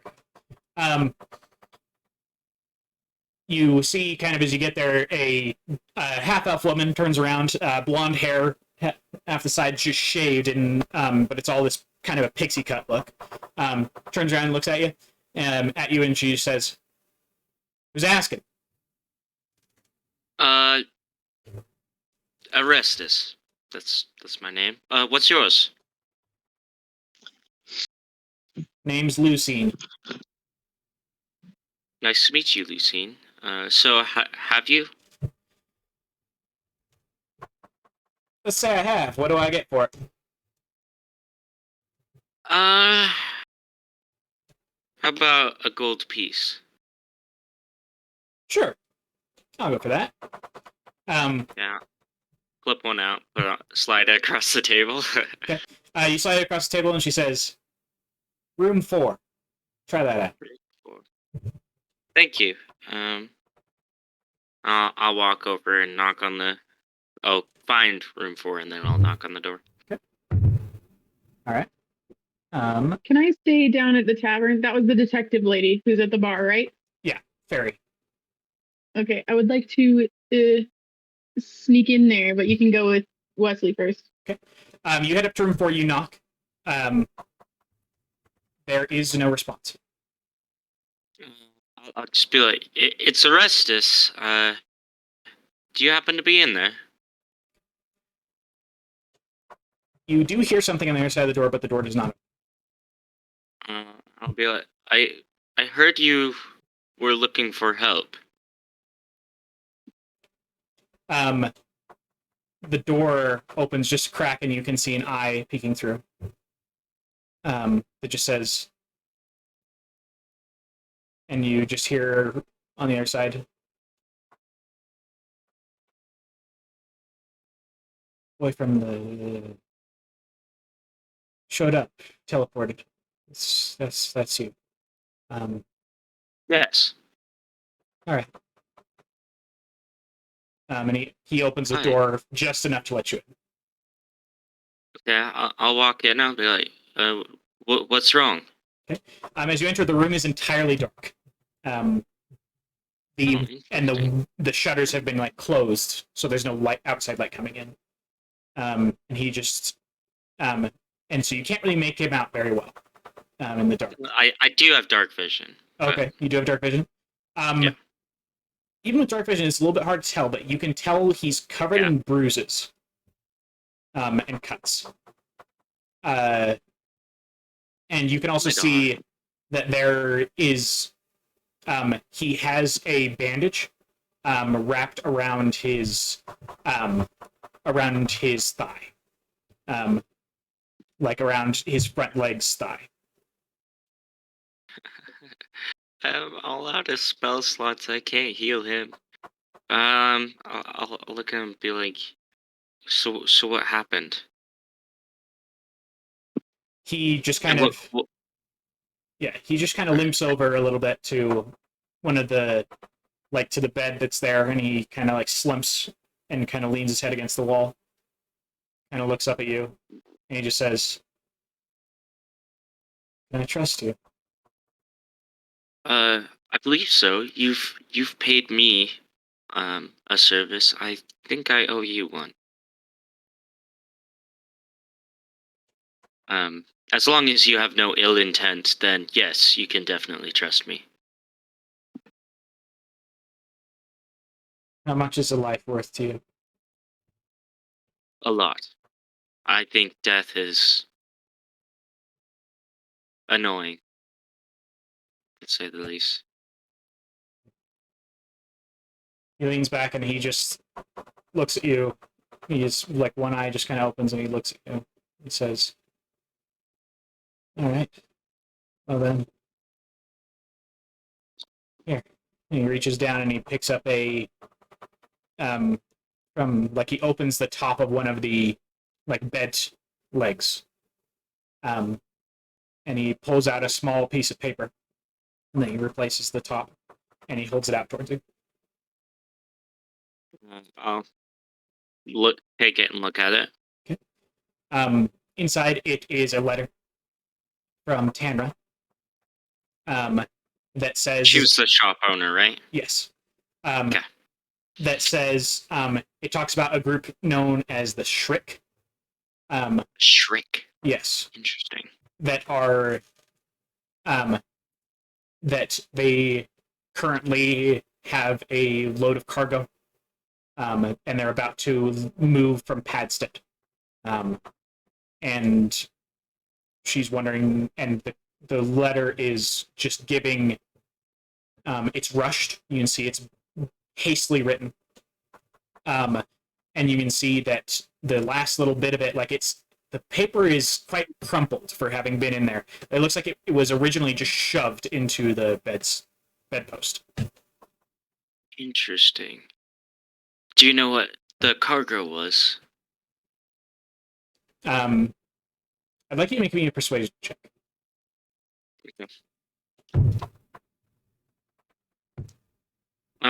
Bard. Nat 20, but it's a 28. Okay. Oh my gosh. And I would like you to just tell me, here, how sincere you are. I'd say I'm worried about him, so pretty sincere. Okay. All right. And I also want you to tell me as Orestes. Yeah. Should he trust Orestes? From what I know of Orestes, he seems pretty trustworthy. Okay. He's had a lot of slip-ups in the past couple of weeks, and he's been starting to question other people quite a bit, but I would say he's trustworthy, but I don't know. Okay. He looks at you, and he just says, "Children." Oh. Well, we should probably stop that. How did you get beat up and bruised? Did they find you? I went to try and get him back. Got hurt for it. So, are they going to the Blizzard Zone as well? No, they're still here in Padstead. They're still here. How much information have you gathered? I know where they are. That's about it. Okay. Well, perhaps I might be able to get some of the other people who dropped by at your house to help us. I can't trust them all. Most of them are very good. I won't bring you with me. I feel like you might be safer on your own, unless you'd rather. I can. I can cast 2 more spells, so I can heal you, and I could use disguise. I can't use disguise self because that is only for me, isn't it? Dang it, it is. So I can't disguise you. But yeah, if you want to come or come with me, you're welcome to. But seems like you're pretty scared. He looks at you when you, especially right when you say scared, you see his eyes like flash, with just this like fire behind him, basically. And Okay, scared is not the right word apparently. but he You looks are at you. in danger. He looks at you and he leans forward, and he just says, "Can you promise me that you'll get them out?" I can definitely try my hardest, but I cannot promise. He looks at you and says, "Not good enough." Well, I'm not gonna make a promise that I can't uphold. And if I can, I will, 100%. But if I can't, I don't know what will happen. I might end up like you, I guess. If not worse. And then I'll cast Healing Word on him at 3rd level. Okay. So, yeah. What is that? 1d4 extra? Yeah, 2 actually, but where's my d4 brother? Yeah. Wow, that's not great. 4 plus my spellcasting ability modifier, which is good. Okay, so 9 healing. You points. cast this, and you hear as some of his ribs crack back into place. And he just looks at you and he says, "Can't go with you, but I'll have Yeah, an if you could. I'll have an escape ready for them. Meet me at the 4th house Okay. in the Weaver's Lane." The 4th house in the Weaver's Lane. Yes. Okay. And could you draw me a map to where these children are located? Yeah. And he reaches into a satchel and pulls out, and he hands you a small map. The map is of Padstead. The place he's sending you to find the children, it is in Silvergate. So it's up higher. I'll leave the room and I'll be like, I guess I'll see you soon, hopefully. All right. As long as everything goes well, which, oof. Okay. Evangeline, you were doing something down the way. And then we'll come to you, Rays. Yeah. Okay. I wanted to just like see if I could get into the conversation with that detective. Is she talking to anybody or? She's currently talking to the human sitting next to her. Okay. And I just kind of like come up behind them, like so she can see me, and just say, excuse me, I don't mean to interrupt. If this is a bad time, I can come back another time. You see as the second, I need to really quick to read some things here.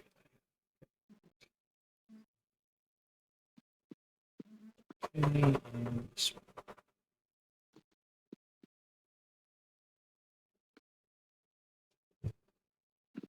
Okay, perfect. She Harry looks up at you, and you see like the almost perpetual bags under the eyes that you remember. She kind of looks up at you, and she kind of sits there, and she just says, "Evangeline, been a while. Yes, it has. It's good to see you. It's good to see you too. I do not believe you've met Rella." Gestures to the human woman, who just kind of Doesn't really look at you, just kind of still swirling the drink, and she just kind of like twitches some of her fingers. I would like to just kind of bow to her and be like, "It's nice to meet you, Rella." Likewise. And I'm sorry, I didn't get a straight answer. Do you want me to come back another time, or is it all right if I talk? Fairy glances at Rella, and Rella just kind of shrugs. So Fairy turns back and just says, "This should work." Okay. I just heard that you were in town from the guard when we were coming in, and I'm just wondering if you need any help with your search. I'm not sure. We won't be in town long, but in case you need anything and we've seen anything.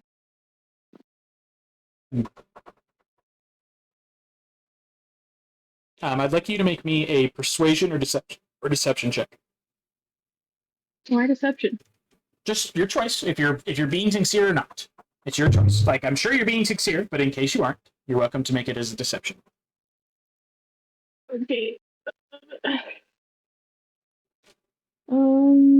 That is natural 20, so 25. Okay.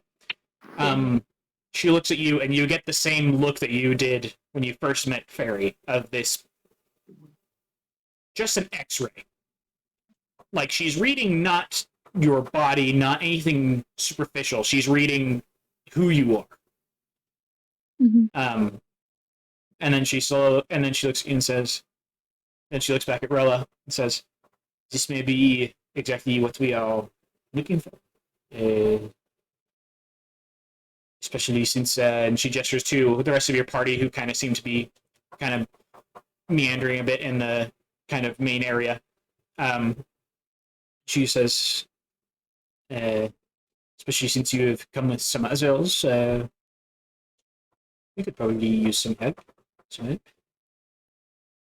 Perfect. I'm sure we'd love to. We are a little tight on time, but if we could do it as soon as possible, that would be fine.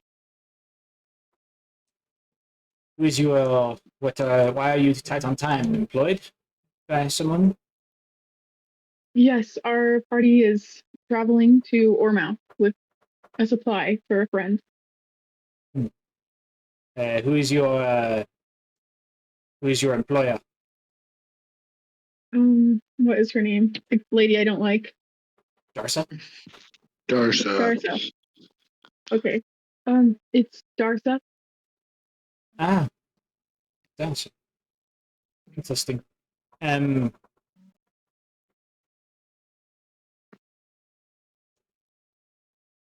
Give me a moment, and I will get back to you on some slots there. Give me about 10 minutes. Okay. And she takes her briefcase off the top and off the bar and walks to the door, just kind of off to the side, just kind of one of the rooms that's on the lower floor, and opens it and steps inside. Rella, who you see kind of sitting there, she kind of looks up at you finally, and you see the face. You can see that one eye is blinded, but she looks up at you, and she just says, "So,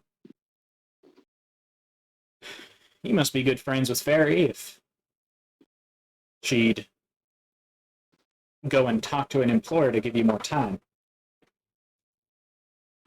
Well, we met quite a long time ago, but I think we're at least close acquaintances.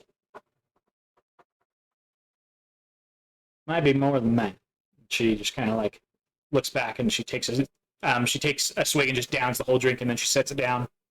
And then she goes to the door, and as she's going, she turns back to you and just says, "Let Fairy know that looking up on the black gate lead we got."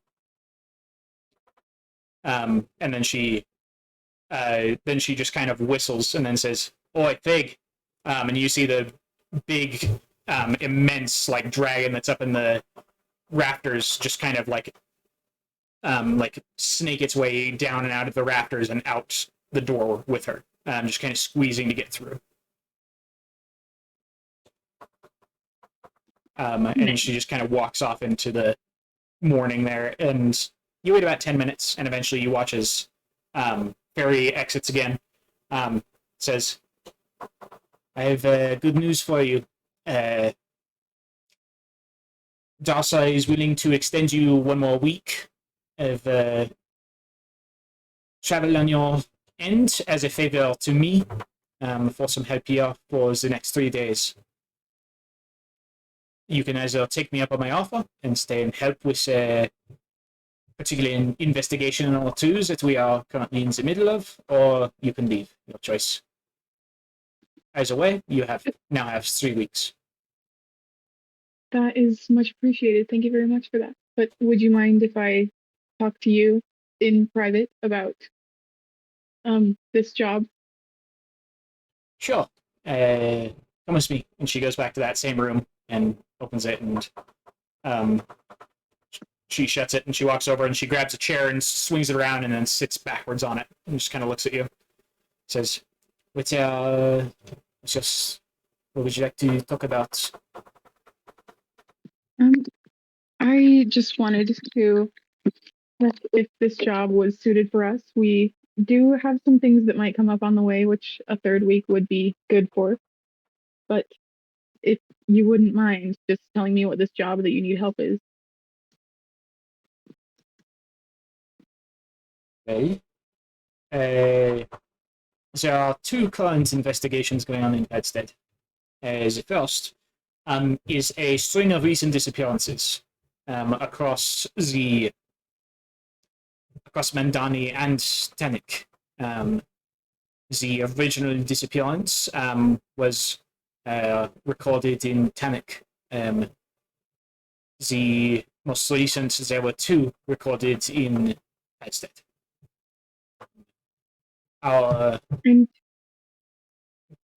Your question? Continue, it's all right. Our second investigation is on a particular a ring of traffickers, children. We believe their name is the Shriv. We are here in search of them, and we have a contact that we will be hopefully passing them on to the children once we have them, so they can be returned to families or encounter better lives if needed, if they were orphaned. Those are the 2 jobs. Your job would be to both help us find things, and if push came to shove and it was needed to get a little rough and tumble with people, it would be some extra muscle. Yes, and child traffickers, just DM, has that been common at all that I've heard of? No, that's recent. I can be Okay. bait. They'll probably notice that you're a dagger instantly. They're like, that's not a child. I'm the bait and the muscle.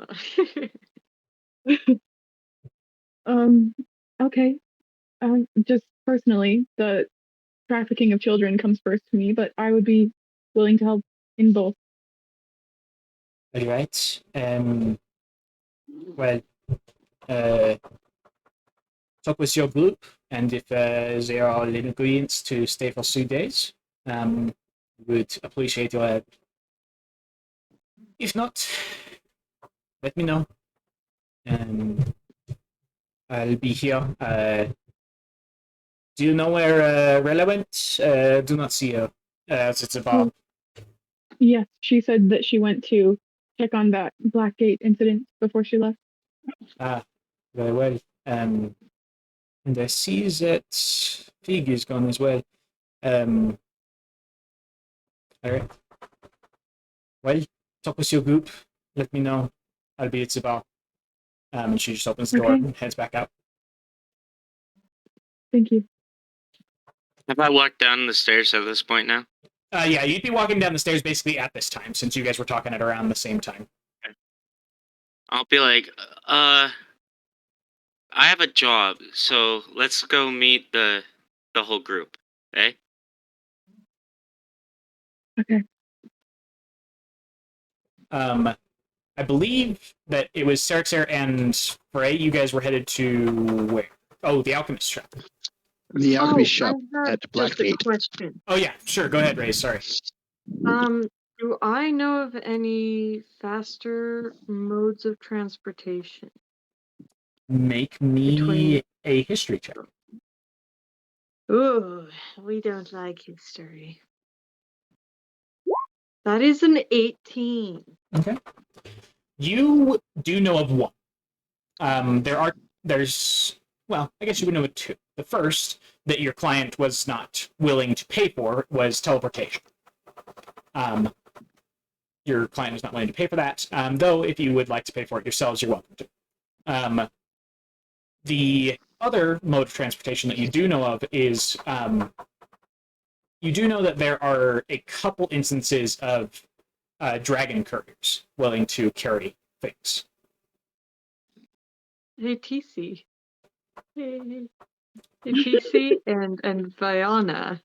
Oh yeah, Just saying. definitely both strong Yeah, enough to lift that cart full of 'cause jewels. the little tiny dragon baby is going to lift a cart of gemstones. She Listen, do It's got to it. feed her a I lot of believe meat. in her. I Listen, believe in to her. me, everything is just huge, okay? Okay. Okay, thank you. Yeah. Frey and Serxer, as you guys approach the alchemy shop, you guys kind of get there. The windows are just barely kind of. You can tell like the lights have just kind of barely been turned on inside. Some candles lit. You see that there is a customer inside. Can't quite make them out from here, but they're wearing a kind of somewhere between. It's not exactly noble, but it's somewhere between like noble and merchant kind of a attire. Kind of is standing there talking to the individual on the other side of the counter. The individual on the other side, let me describe them. Let me look at my stuff here. So you want to talk with the alchemist, correct? Not the mundane arcane? I'm talking to the alchemist. Yes. The mundane arcane is farther away, right? Yes. Okay.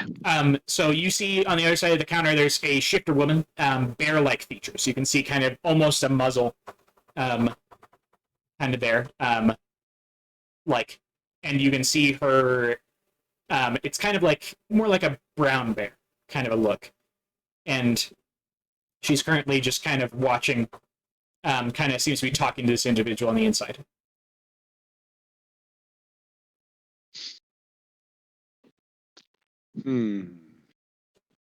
Say, sir, is it more kind to let them talk alone or to walk in and wait? Well, so here's Also, my I know you don't want to be found by, so I have this like I'm having this conundrum where I'm like, would he have just disappeared? And Frey turns around and Serxer's just gone. I mean, if you want to do that, if you I feel like that's necessary. honestly think that's exactly what would have happened. Like, yeah, just gone. All right. Well, all right. Well, Frank's not here to answer my question, so I'm going to barge right in. Okay, you step inside. The smells that hit you are those of the alchemy shop, of just all of these different herbs, things of that sort. All of these just strange ingredients that are used to make potions. And as soon as you walk in, about 3 seconds into you walking in, the shift woman looks up at you and just kind of gives a wave, acknowledging that you're there. And she just kind of puts up one finger. About 3 seconds within it, as soon as you get in, Viana just and this gout of flame just shoots out, and it immediately ignites a small like aloe plant that's sitting there like near the door. Oh no! And she just kind of, and then Viana just like looks up at you and just, huh? I'm gonna try to pat that out. Okay. Yeah, it's not too hard. It's a little scorched, but I mean, you pat it out. It's okay. It's meant to deal with burns anyways. Yep. That's what aloe's for, right? Totally. Yeah, you step. You're now in here. The man at the counter turns around and you see a half-elven man, with this kind of silverish hair, kind of turned back, and he says, "Oh, sorry, nearly done here." And he just kind of he turns back, and they barter for about a minute before she finally hands something over, and he steps past you to leave, and he just says, "Excuse me, sorry," and just steps back out the street. The woman kind of looks up at you. She says, "All right, you need something." Two things. Sure. First off, do you have anything good for growing young dragons?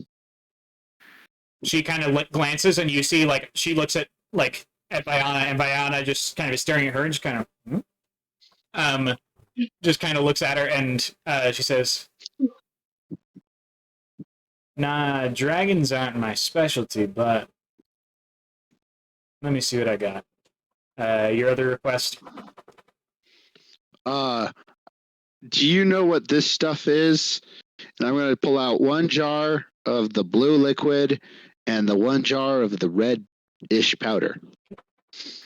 She kind of glances at it, and she says, "Yeah, give me a moment." And she takes the she says, "As for the stuff for dragons, that shelf over there, fourth shelf up, black jar. Take that."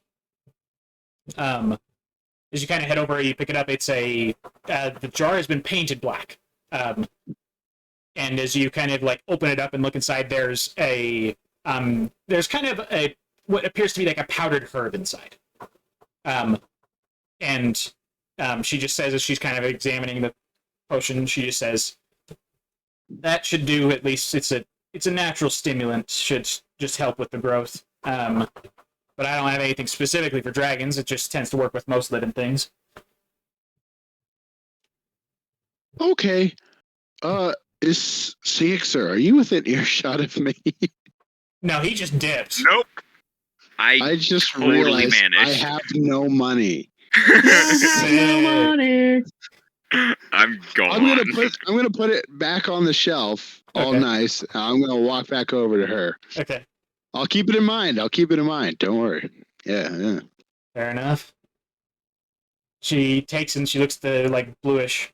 She says, "I've seen this before. Just not quite placing it is the moment. Let's see." She opens it up and she dips a finger in it. She kind of looks at it and she says, "Oh, I do know what this is. Interesting. I don't know what the other property is, though. You'd have to figure that out yourself, or I can test it if you want. But this is a shadow-touched potion." A shadow-touched potion. Yeah, it's using shadow root. Comes from Shadowfell. Someone must have used it to make whatever is in here. I don't know what the blue's coming from. Normally it looks like smoke. So I don't know what the other property is, but I tell you it's made with that. And she sets that one down, takes the powder, says, "Now this I do know what this is." Opens it up, looks at it. She says, "This is a particular powder when put in food." And she closes it. It's powder that, when put in food to small amounts, can increase energy for a day. But in large amounts is lethal. It is something that does not dissolve in water or any liquid. It's specifically to be added to food. That's what I know about them.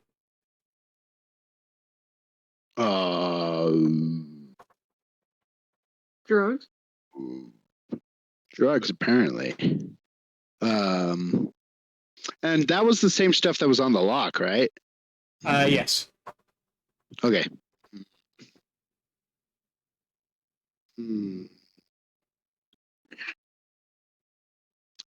you want to test out the shadow touched potion? I mean, I Are they could. particularly worth anything? These? You're asking what they're worth?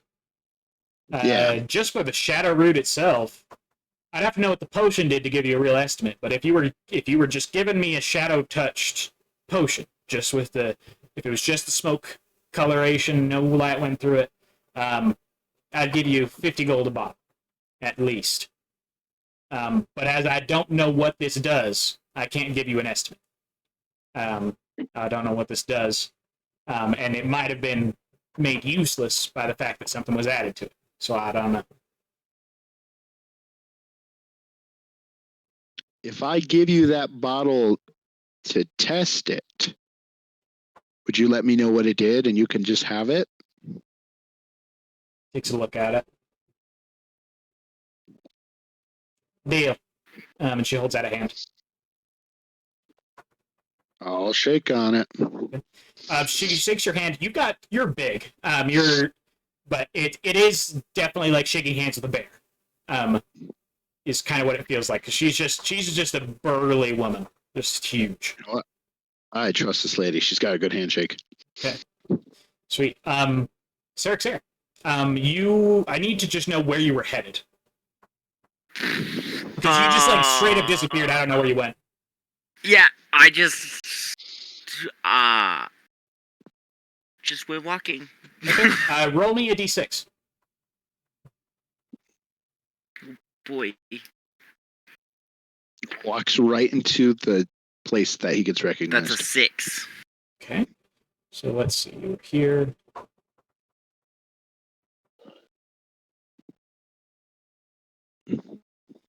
Okay.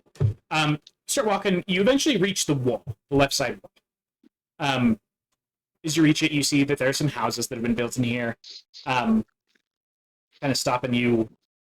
Just kind of keep walking along the edge of the wall.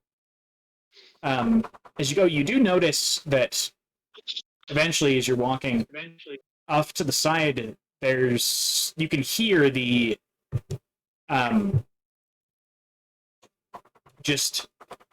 like conversation, a kind of a business meeting almost happening. It's through an open window as you're just passing in a particular area where there doesn't seem to be a lot of people. As you just kind of are picking up the edge of it, one of the voices is easily recognizable. Boy. The voice is that of your older brother, Viliex. You can hear him on the inside. The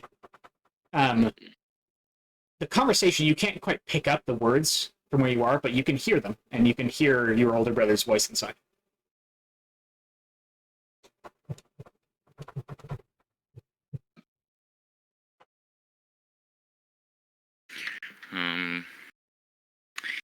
Well, I don't think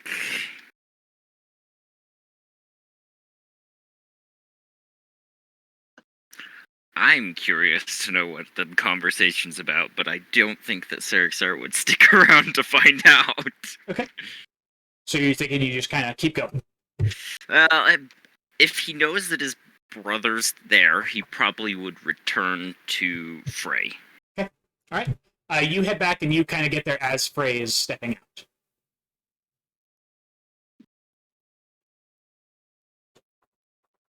What to come back?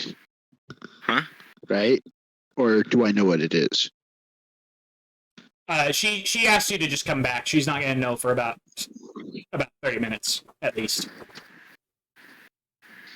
Okay. Hey, where'd you go? How was it? Just for a walk. It was enlightening. Enlightening. Just I have some of those. Those are good walks.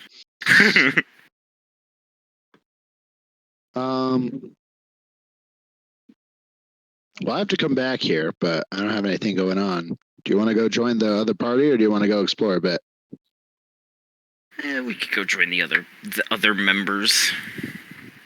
Cool. Go see what trouble they've gotten themselves into.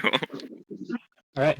As you guys kind of make your way back to the inn, the rest of you kind of waiting.